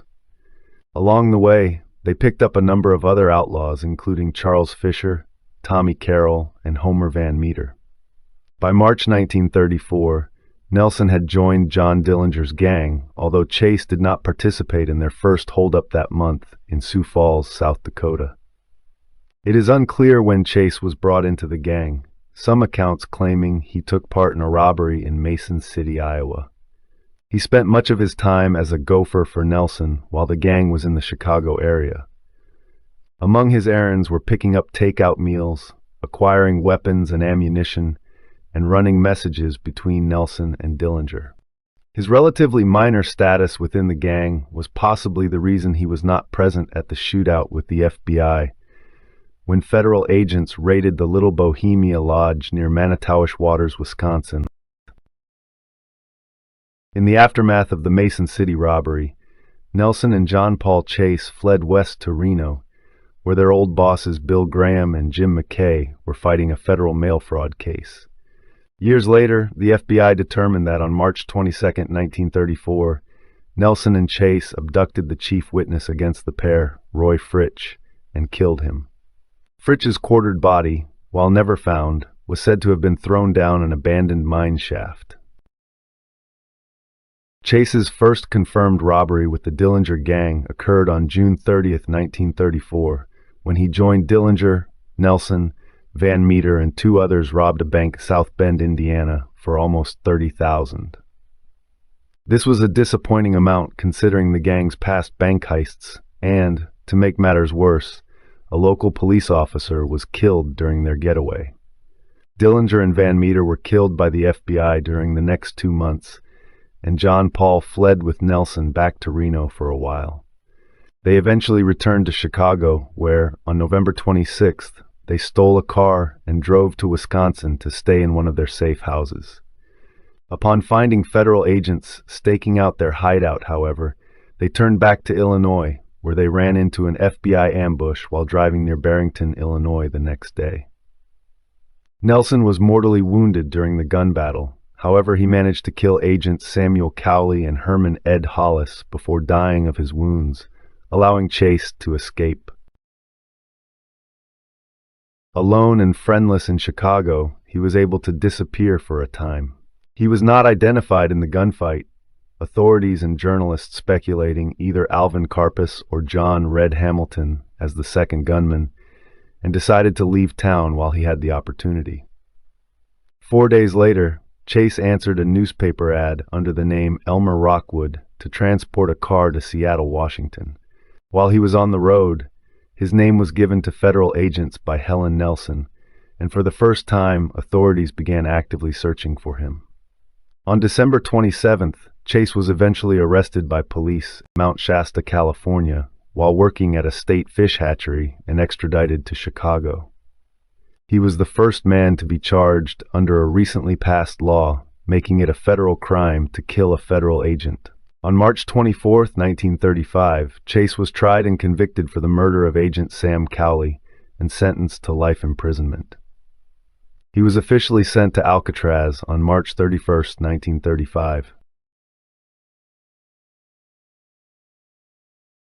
Chase had earned the ire of FBI Director J. Edgar Hoover, presumably for his involvement in the murder of Cowley and Hollis, and once referred to him as a rat with a patriotic-sounding name. Hoover personally intervened in his first parole hearing in 1950, which was rejected on the basis of his objection, and ordered the surveillance of the prison chaplain who supported his parole.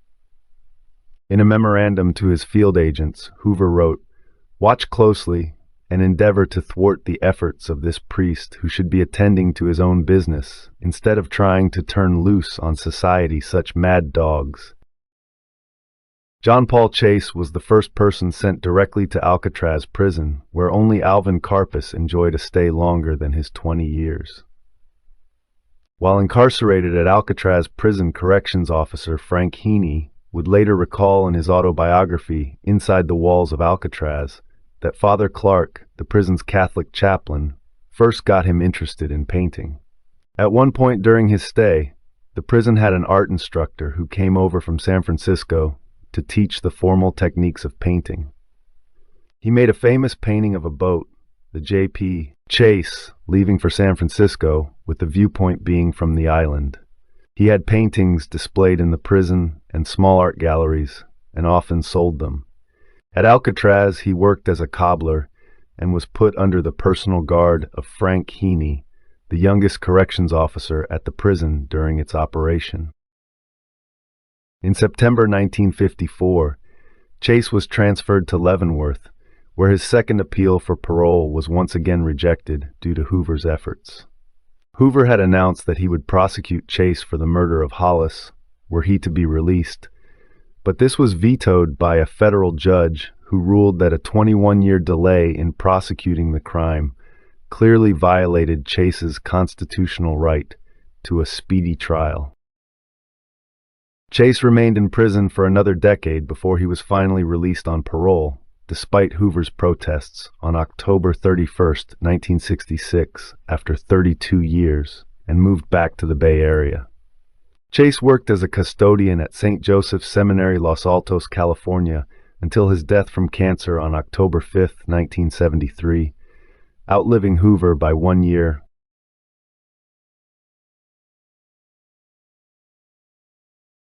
Michael Mickey Duffy, also known as John Murphy and George McEwen, was a Polish-American mobster and rival of Maxie Boo Boo Hoff during Prohibition.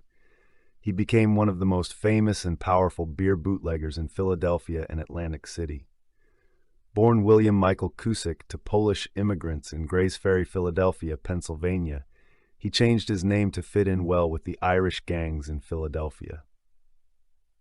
Duffy became involved in petty theft and other misdemeanors during his youth, before more serious crimes during his teenage years, including armed robbery and hijacking prior to entering bootlegging during Prohibition.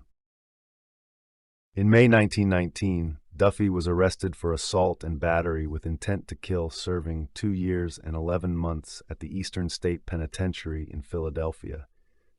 Upon his release, Prohibition was law and organized crime syndicates began smuggling, making, and selling illegal alcohol. He got married to a woman named Edith Craig shortly after his release. By the early 1920s, Mickey Duffy had become one of the most dominant bootleggers in the Delaware Valley, possessing breweries in Philadelphia, Camden, and South Jersey. His associates included former rivals Max Hassel, Harry Green, James Richardson, Charles Badine, and Nicholas Delmore, although he would be in frequent battles against rivals such as Hoff and the Bailey brothers throughout the decade. During this time, Duffy expanded into legitimate businesses, including owning several prominent clubs, including the Perkin and the fashionable Club Cadix at 23rd and Chestnut Streets in Philadelphia in 1924. He ran his bootlegging and numbers businesses from the old Ritz-Carlton Hotel. Duffy was shot 3 times, leaving the Club Cadix late on the night of February 25, 1927, by Francis Bailey and Peter Ford. His bodyguard, John Bricker, was killed, and Earl Brown, the club's doorman, was also wounded. This shooting was the first instance of a Thompson submachine gun being used in Philadelphia's underworld. Duffy was treated at Hahnemann Hospital in Philadelphia and returned to his bootlegging business. In the mid-1920s, Duffy's violent methods brought him into conflict with Reading-based bootlegger Max Hassel. Along with Waxy Gordon, Hassel controlled a number of breweries in Pennsylvania and northern New Jersey. The aggressive Duffy forced his way into the lucrative Jersey territory, forcing Hassel to hand over a brewery to him. Duffy earned such great profits from both beer and numbers businesses that by 1930 he had built a mansion for himself and his wife Edith in Penn Wynne, Pennsylvania. Duffy's home was on the Penn Wynne side of City Line across from 77th Street. Built by McWilliams and Maloney in the style of a Mediterranean villa, the structure had white with green satyrs on the sides and black palm trees painted on the facade. Following the death of John Finiello, an agent of the Bureau of Prohibition, killed during a September 19, 1930 raid on one of Duffy's breweries in Elizabeth, New Jersey, local authorities began cracking down on Duffy's criminal operations, causing some animosity among his partners, including his bodyguard and chauffeur Joseph Beatty. While staying at the Ambassador Hotel in Atlantic City, Duffy was shot to death by unknown assailants on August 31, 1931. Although the case remained unsolved, it was suspected by authorities at the time that the alleged assailants may have been associates who had been disgruntled with Duffy and had conspired to seize control of Duffy's bootlegging operations. Initially, Mafia member and future boxing promoter Frankie Carbo of the Lucchese crime family was charged with Duffy's murder, but was not prosecuted after furnishing an alibi due to a lack of evidence. Within several months, 2 individuals alleged to have been involved, Samuel E. Grossman and Albert Scale, were gunned down at a club on Watts Street and Girard Avenue in December 1931, beginning a wave of violence among various factions among the Philadelphia underworld.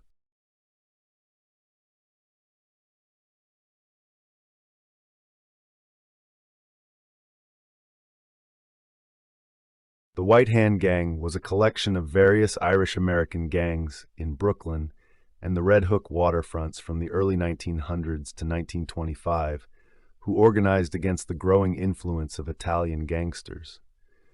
Their name was chosen in response to the Sicilian Black Hand gangs and carried the implication that the Irish gang was the white counter to the growing presence of what they considered non-white Italian gangsters and Italian immigrants. They were known to be virulently anti-Italian and particularly violent, with members killing each other, contributing to the unstable leadership which led to the gang's demise. The gang was founded by Dinny Meehan, who was shot and killed while sleeping in his home with his wife at his side. His successor, Bill Lovett, aggressively confronted the Italian gangs until his death on November 1, 1923. The most known story of his death goes like this. While passed out at a bar, Lovett was shot several times before Sicilian assassin Willie Two Knife Altieri killed him with a meat cleaver. However, this is unproven. The facts are that Lovett drunkenly stumbled into the back room of an abandoned store with an old gang associate and fell asleep. Police believe sometime during the night, two men entered, and Lovett was beaten in the head with a blunt instrument and then shot 3 times in the head. When questioned, his associate told police he had conveniently awoken at 2 or 3 o'clock in the morning and returned home. The police believe that the true murderers were probably connected with Lovett's own gang or a rival Irish gang. Lovett's brother-in-law, Richard Lonergan, who had become leader before Lovett was killed, began an even more aggressive attack against Vincent Mangano, Albert Anastasia, and Joe Adonis, who had begun moving in on the waterfront. On the night of December 25, 1925, Lonergan and 5 of his men, Aaron Harms, James Ragtime Howard, Paddy Maloney, Cornelius Ferry, and James Hart, entered the Adonis Social Club, a mafia-owned South Brooklyn speakeasy, during a Christmas celebration. Lonergan and the other white handers, according to witnesses, were intoxicated and being unruly with the Italian patrons. Lonergan himself loudly and openly called nearby customers wops, dagos, and other ethnic slurs. When 3 local Irish girls entered the club escorted by their Italian dates, Lonergan chased them out, supposedly yelling at them to "Come back with white men, for Christ's sake." It was at that moment that the lights went out and gunfire was heard. When the lights came on, Lonergan, Harms, and Ferry lay shot to death on the dance floor. Police suspected visiting Al Capone, who had been forced to leave New York in 1921 after an altercation with a White Hand gang member, but there was no evidence and the case was dropped. Without strong leadership, the White Hand disappeared, and by 1928, the mafia completely controlled the waterfront. Dennis Meehan was the documented leader of the White Hand gang in 1910s. Dinny Meehan was described by the police as the most desperate gang leader in Brooklyn. Born in Brooklyn, Meehan apparently joined the White Hand gang in his late teens. In 1912, he was arrested for shooting and killing John Christie Maroney, who led a faction of White Handers from the Navy Yard section of Brooklyn. After a sensational trial where police reserves were called in for fear of rioting if Meehan was convicted, Meehan was surprisingly acquitted, adding to his criminal reputation. Over the years, he had served time in the Elmira Reformatory, Blackwell's Island, and the city workhouse. Dinny often boasted that he would never see the inside of a state penitentiary. Unlike some crime bosses, Dinny Meehan often joined his men on criminal jobs. By 1920, there were a total of 3 cases pending against him.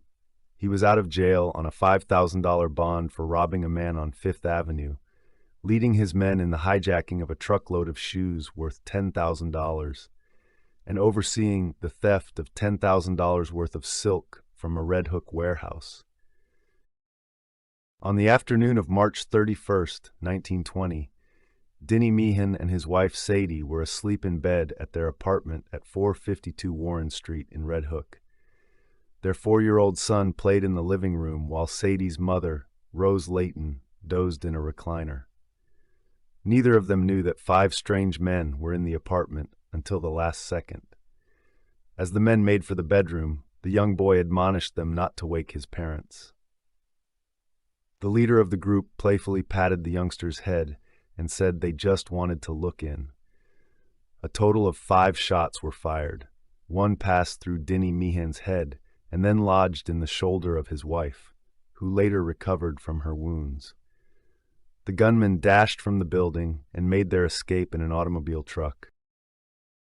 Meehan's murder has been traditionally thought to have been arranged by Brooklyn Black Hand boss Frankie Yale and carried out by Yale's underboss, Augie Pisano, and 2 hitmen from Cleveland, Ralph DeSarno and Giovanni Sciacca. At the time of the killing, however, police believed that a possible motive was the gang leader's role in supplying strikebreakers to take the places of employees of the United Fruit Company on piers along the Hudson and East Rivers. These employees had recently walked out when their demands for higher wages were turned down. The arrest of a Frank Madden, an associate of the International Longshoremen's Association Local 856, and his subsequent plea of not guilty for the charge of Meehan's murder confirms this. It was also rumored that there was internal strife in the White Hand Gang. Just before his murder, Meehan was acquitted in a robbery case while one of his henchmen, Edward Gilchrist, was convicted. Dinny was said to have double-crossed Gilchrist, causing resentment within his gang.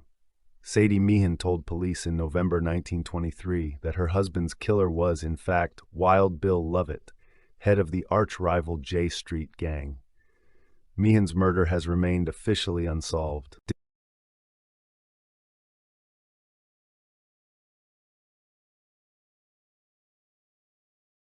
Amatuna was born in Pozzallo, Sicily in 1898 and emigrated to the United States in the early 20th century, eventually arriving in Chicago's Little Italy. As a teenager, he worked as a messenger for the Jenna Brothers, a group of ruthless Sicilian gangsters. He earned a full membership in the Jenna Gang on February 21 at 1916 at age 17 by murdering Frank Lombardi outside a saloon. Lombardi was a supporter of incumbent Chicago alderman John Powers, a bitter enemy of the Jenna Brothers. The brutal warfare between the Jennas and Powers became known in Chicago as the Aldermen's Wars. Prohibition began in 1920, and Amatuna had already become one of the Jennas' leading members. The brothers continued to battle the Powers faction for political control of the 19th Ward. The Jennas began bootlegging operations and became one of the main suppliers of homemade alcohol to the Torrio Capone gang. Amatuna was the enforcer who oversaw production of the gang's numerous alky cookers, and he became the personal bodyguard for Bloody Angelo Jenna by the end of 1920. On September 28th, a bomb exploded on the front porch of Powers' home. In spite of great damage, no one inside was hurt. Powers suspected that Amatuna was the bomber on orders from the Jennas. For the rest of 1920 and into 1921, Powers stationed armed guards and private detectives around his house as he campaigned against Anthony DeAndrea. Despite frequent bombings, Powers narrowly won the election. Enraged by his defeat, Angelo Jenna blamed Paul Labriola, a municipal court bailiff and a Powers supporter, for convincing Sicilian and other Italian immigrants to support Powers. On March 9, 1921, Angelo, Amatuna, and Jenna Lieutenant Frank Don Chick Gambino shot and killed Labriola. Witnesses identified Jenna and Gambino, and the 2 men were charged with murder.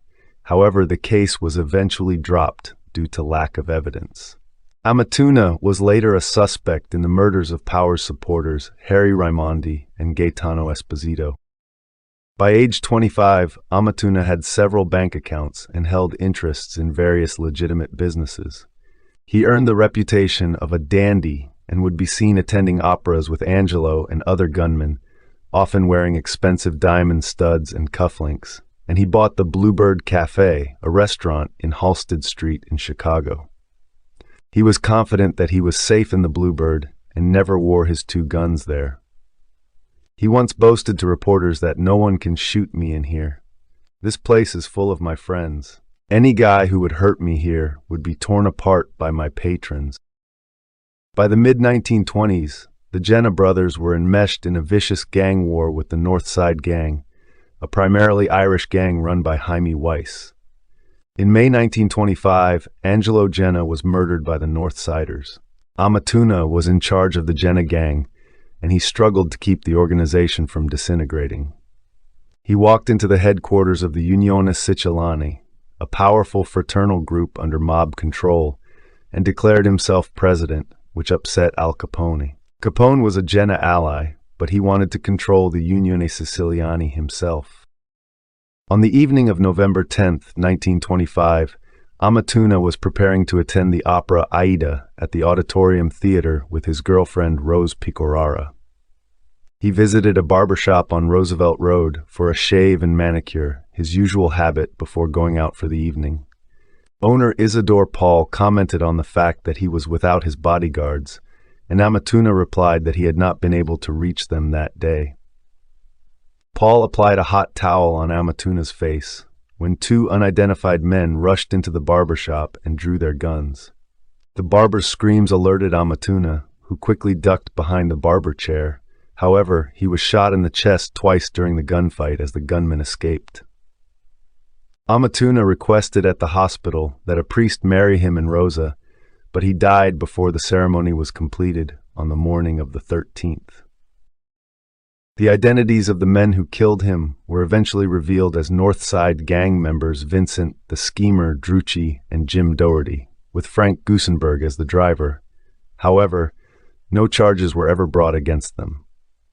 The noted absence of his bodyguards Goldstein and Zion has also been questioned, but it is not known whether they were paid off to stay away that night or if they had defected to the Northsiders, as they were both killed shortly after his death. Zion was killed when returning from Amatuna's funeral on November 17th, and Goldstein was killed with a shotgun in a drugstore by two unidentified gunmen on November 25th. The remaining Jenna brothers later commented that Amatuna's death was inevitable after he began hiring non-Sicilian bodyguards, disregarding tradition. John Paul Chase was born in San Francisco, California on December 26, 1901. He left grade school to work on a ranch and later became an assistant machinist in a railroad yard. In 1926, Chase was fired from the railroad and was hired as a chauffeur for a professional gambler in Reno, Nevada. He spent the next few years as a bootlegger in San Rafael and San Francisco, but was not involved in major crime until his association with Babyface Nelson in the early 1930s, possibly in March 1932. Little is known of his first meeting with Nelson. However, a popular story claims Chase was the wheelman in a contract murder Nelson carried out in Reno. It is generally agreed among crime historians that Reno was the most likely place where the two first became partners, Nelson having connections in the local underworld and frequently hid out there while in Chicago and the general Midwest. On October 23, 1933, he and Nelson robbed their first bank together in Brainerd, Minnesota, escaping with $32,000. Along the way, they picked up a number of other outlaws, including Charles Fisher, Tommy Carroll, and Homer Van Meter. By March 1934, Nelson had joined John Dillinger's gang, although Chase did not participate in their first holdup that month in Sioux Falls, South Dakota. It is unclear when Chase was brought into the gang, some accounts claiming he took part in a robbery in Mason City, Iowa. He spent much of his time as a gopher for Nelson while the gang was in the Chicago area. Among his errands were picking up takeout meals, acquiring weapons and ammunition, and running messages between Nelson and Dillinger. His relatively minor status within the gang was possibly the reason he was not present at the shootout with the FBI when federal agents raided the Little Bohemia Lodge near Manitowish Waters, Wisconsin. In the aftermath of the Mason City robbery, Nelson and John Paul Chase fled west to Reno, where their old bosses Bill Graham and Jim McKay were fighting a federal mail fraud case. Years later, the FBI determined that on March 22, 1934, Nelson and Chase abducted the chief witness against the pair, Roy Fritsch, and killed him. Fritsch's quartered body, while never found, was said to have been thrown down an abandoned mine shaft. Chase's first confirmed robbery with the Dillinger Gang occurred on June 30, 1934, when he joined Dillinger, Nelson, Van Meter, and two others robbed a bank in South Bend, Indiana, for almost $30,000. This was a disappointing amount considering the gang's past bank heists, and, to make matters worse, a local police officer was killed during their getaway. Dillinger and Van Meter were killed by the FBI during the next 2 months, and John Paul fled with Nelson back to Reno for a while. They eventually returned to Chicago, where, on November 26th, they stole a car and drove to Wisconsin to stay in one of their safe houses. Upon finding federal agents staking out their hideout, however, they turned back to Illinois, where they ran into an FBI ambush while driving near Barrington, Illinois the next day. Nelson was mortally wounded during the gun battle. However, he managed to kill agents Samuel Cowley and Herman Ed Hollis before dying of his wounds, allowing Chase to escape. Alone and friendless in Chicago, he was able to disappear for a time. He was not identified in the gunfight, authorities and journalists speculating either Alvin Karpus or John Red Hamilton as the second gunman, and decided to leave town while he had the opportunity. 4 days later, Chase answered a newspaper ad under the name Elmer Rockwood to transport a car to Seattle, Washington. While he was on the road, his name was given to federal agents by Helen Nelson, and for the first time, authorities began actively searching for him. On December 27th, Chase was eventually arrested by police in Mount Shasta, California, while working at a state fish hatchery and extradited to Chicago.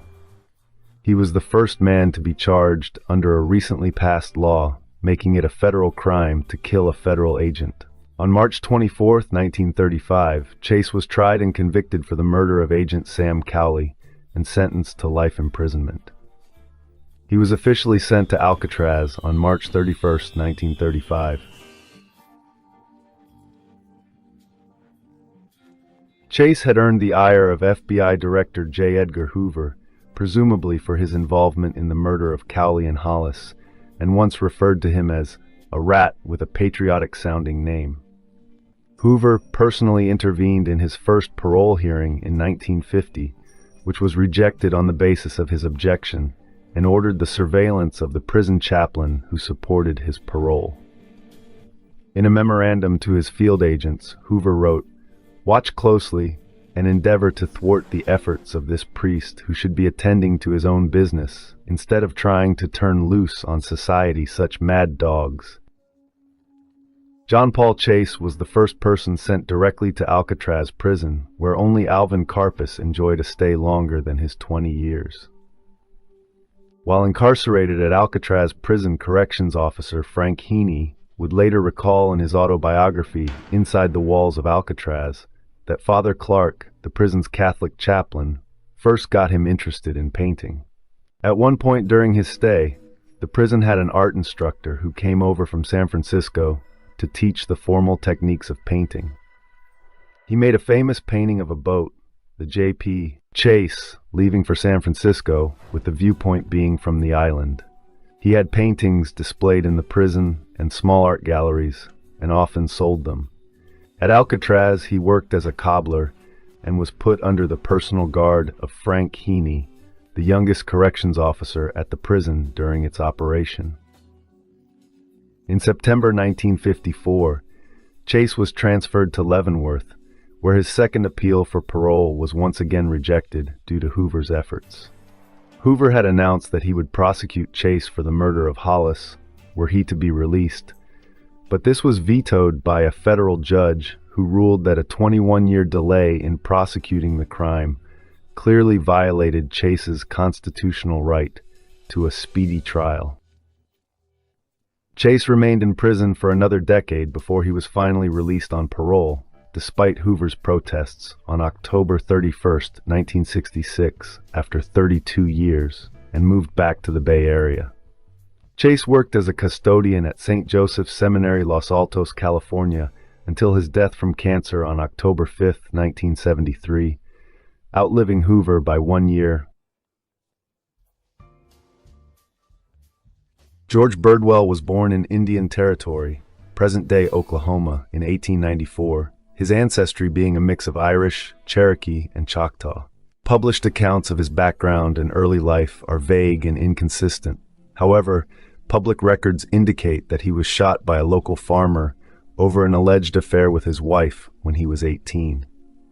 While crime author Myron Quimby claimed that Birdwell began his life of crime during the 1920s, committing 10 murders and robbed countless banks, he provided little evidence to support these claims of his early criminal career. His children and surviving descendants, however, have always maintained that Birdwell had worked as a farmer until meeting with bank robber Pretty Boy Floyd in 1930 and began robbing banks with him soon after. Indeed, local residents recalled Birdwell often passing out $20 to his neighbors during the Great Depression, particularly those affected by the Great Dust Bowl, and gained him considerable public support and sympathy. Birdwell's first recorded robbery was on March 9, 1931, when he and Floyd joined William Billy the Killer Miller in robbing a bank in Earlsboro, Oklahoma for $3,000. 5 months later, they raided another bank in nearby Shamrock, but managed to get only $400. They fared better several days later when they raided a bank in Morris, Oklahoma for $1,743 on September 8th, and scored another $3,850 from a bank in Maud 3 weeks later. On October 19th, he and Floyd returned to Earlsboro and robbed the same bank they had originally raided with Miller 7 months before, this time getting $2,498. They continued on their crime spree, stealing $2,500 in Kanawha on November 5, 1931, and another $2,500 in Castle, Oklahoma, on January 14, 1932.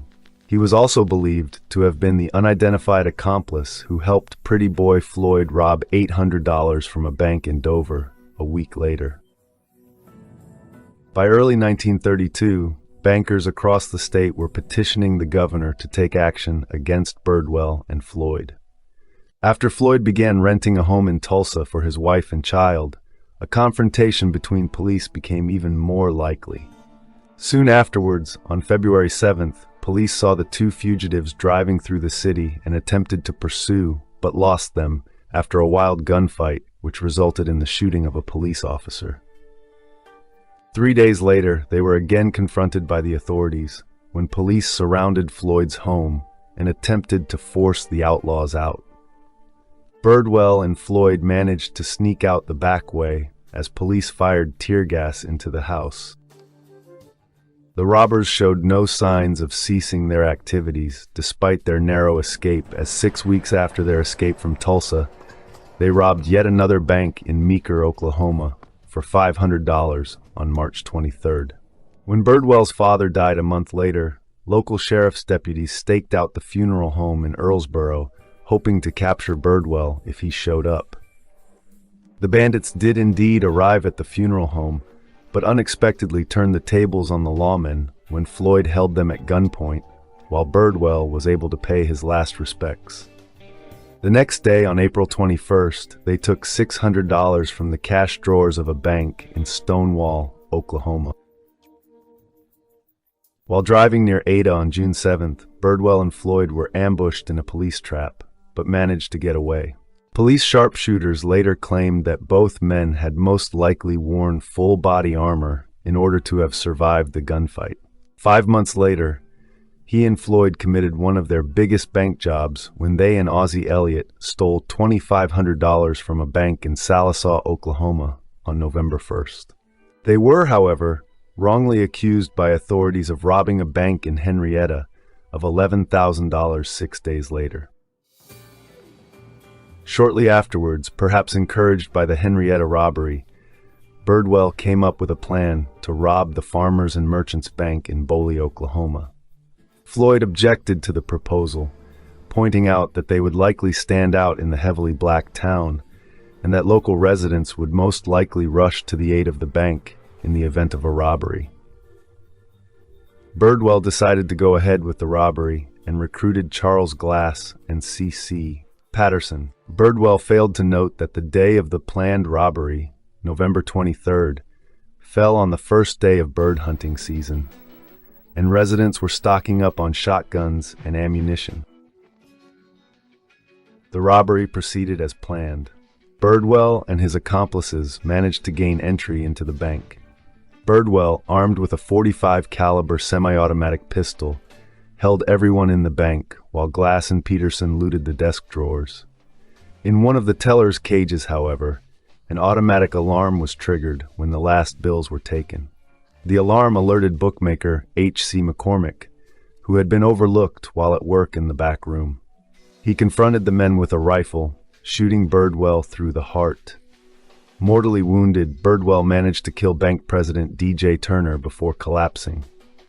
Glass and Patterson attempted to flee, but by this time, local residents had been alerted by the gunfire and were waiting for them as they exited the bank. Glass was killed instantly and Patterson seriously wounded. He was saved by the town sheriff, who intervened before the mob could fire a second volley. Patterson eventually recovered from his wounds and was later sentenced to the state prison in Mallister. Birdwell was found alive in the bank and was taken to a nearby hospital in Henrietta, but died shortly after his arrival.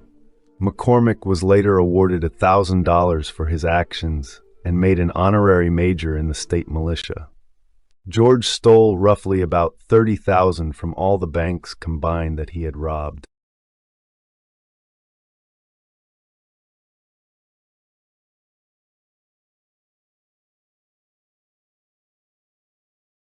Edward Dahl was an American gangster from Chicago, Illinois, active during the Prohibition era. Although he is remembered as a lesser figure in Prohibition crime, Dahl was featured by name in two 1930s radio dramatizations, was mentioned in books and articles by FBI Director J. Edgar Hoover, and played a leading role in several historic crimes, including the kidnapping of Howard Wolverton and the Lincoln National Bank robbery. He enlisted in the U.S. Marine Corps in February 1920, but by June of that year had been convicted of an unspecified crime. However, he escaped while en route from Parris Island to the Portsmouth Naval Prison in Kittery, Maine, and by 1922 had changed his name to Edward LaRue and was running a downtown lunch counter in Burlington, Iowa. He was married to the former Naomi Witten and had a son, Robert. Naomi died on October 11, 1924, and 2 days after her death, on October 13, 1924, a local paper noted that Edward LaRue and Ben Barber were arrested in Jackson, Nebraska, after they were found with a 50-gallon still, another large dismantled still, 2 barrels of mash, and a quantity of the finished product. A jury acquitted both men the following February on charges of illegal possession of a still and equipment. In February 1930, Dahl, still using the alias Eddie LaRue, was arrested in Galesburg, Iowa, and taken to Peoria, Illinois, where he was charged with stealing and transporting an automobile across state lines, a violation of the federal law popularly known as the Dyer Act. An article about the arrest published in the paper said the cars had been stolen from a garage in Burlington and driven to Illinois, specifically Bushnell, Illinois, per subsequent federal records.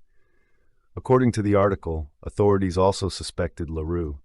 Officials claimed that Dahl was the alias of leading a gang that had stolen from several area post offices.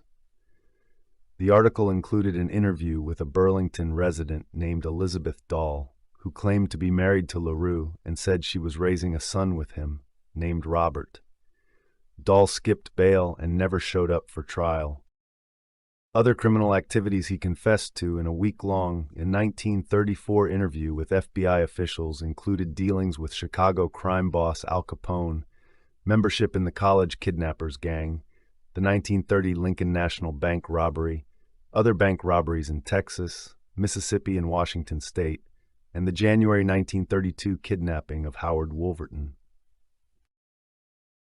Dahl, using the alias Edward Foley, married Doris Barton, originally Doris Crane, on July 27, 1932, and the two moved to a chicken farm near St. Petersburg, Florida in January 1934.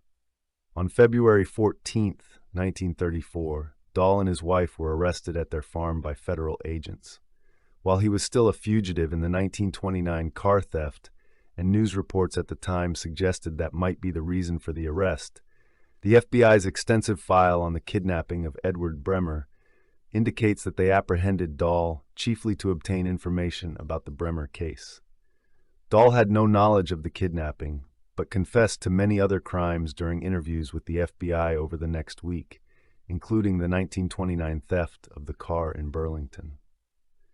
Doris, meanwhile, threatened with a charge of harboring a fugitive, convinced the FBI she had no knowledge of her husband's crimes, and was released after a few days in custody. In March 1934, Dahl was transported to Springfield, Illinois, where he was sentenced to 10 years in federal prison for the 1929 car theft. According to contemporary newspaper reports, federal officials described him at the time as one of the nation's most notorious criminals.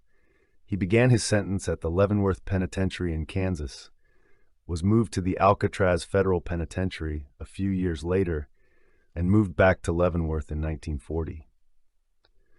Immediately upon completing his term for car theft in 1940, Dahl was transported to Massachusetts to stand trial for the 1933 robbery of the Crocker National Bank in Turners Falls. He received a sentence of 20 to 25 years for that crime. While he waited for the jury to decide his fate, he met with Doris, to whom he was still married. Doris divorced Edward in 1943 and restored her maiden name, Doris Crane.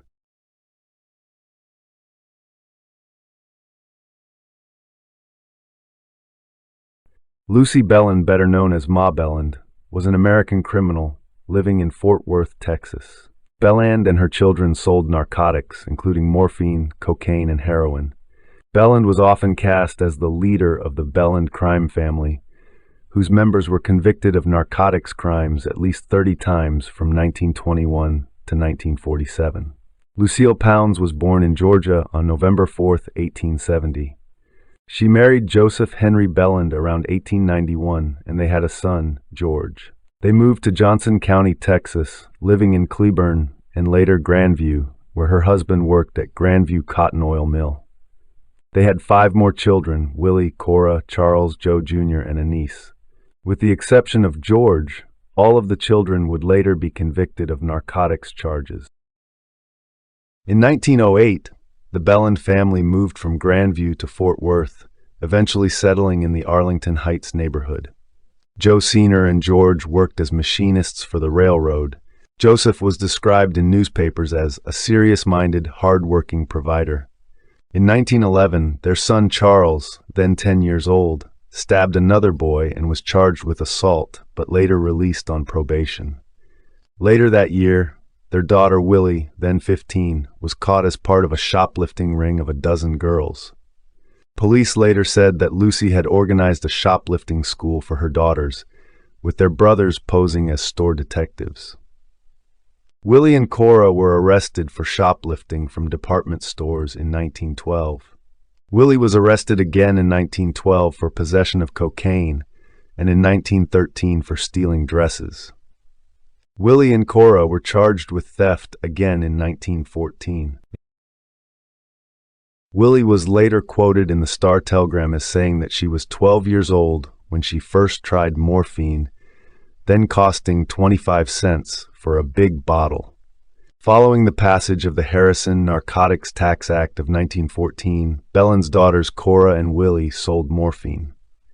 Newspaper accounts reported that Lucy had forced the two into prostitution, serving as their madam. The daughters were in and out of jail in 1915, and both were reportedly addicted to drugs. Cora died in jail in 1917, following an overdose of morphine that law enforcement later said had been smuggled to her. Belland's son Charles was convicted of theft in 1918. He was then brought up on narcotics charges and sent to Leavenworth Federal Penitentiary for a 5-year term. Her son Joe Jr. was also involved with narcotics, while George was arrested when he was young for theft, but apparently did not join the family business. From 1921 to 1947, members of the Belland family were convicted of narcotics crimes at least 30 times. In August 1921, Lucy Belland was arrested for conspiracy to violate the Harrison Act twice in 3 weeks. Joe Jr., Willie, and Anise were also arrested. Belland was charged with selling morphine and had marked bills in her possession. In comments made to the Fort Worth Record in 1923, Joe Sr. said that, "While little girls in school, my daughters were led into the dope habit by a man who is now dead. Their mother used to whip the girls when she found them full of dope, but it did no good." Joe Sr. died in 1925. He was later described in a Bureau of Narcotics document as a respectable citizen who died many years ago, reportedly of a broken heart caused by the depredations of his wife and children. Belland was sentenced to 1 year and 1 day in prison. On November 30th, 1926, her sons, Charles and Joseph, were each sentenced to 2 years in Leavenworth. Belland later said of the sentence that she could have done it standing on my head. In 1938, narcotics agents purchased and seized 2.3 kilograms of illicit drugs from the Belland gang. Lucy, Willie, Joe Jr., Charles, Jacqueline Belland, and Leslie James were all arrested. On December 8, 1938, Belland was sentenced to 2 years and convicted of conspiracy to violate the Harrison Narcotics Act alongside Joe Jr., Jacqueline Belland, and Elizabeth Stonehocker. The crime family was the subject of a December 1938 article in the American Magazine, which described how Belland had taught her daughters how to shoplift in a crime school. After the Federal Bureau of Narcotics under Harry J. Anslinger arrested the Texas-based Ginsburg-Kane-Gordon criminal syndicate in 1936, the Bellands were able to take over international trafficking. Charles Belland had contacts involved in organized crime in Mexico, through which he acquired illegal drugs. It is not known if the Belland family's supply of heroin came from Lola La Chata, a contemporary Mexican drug trafficker. The Belland family continued to be involved in narcotics, with Charles Belland being described in 1951 as having been the biggest narcotics peddler in the Southwest. Belland's daughter Anise was convicted of a narcotics charge in 1947.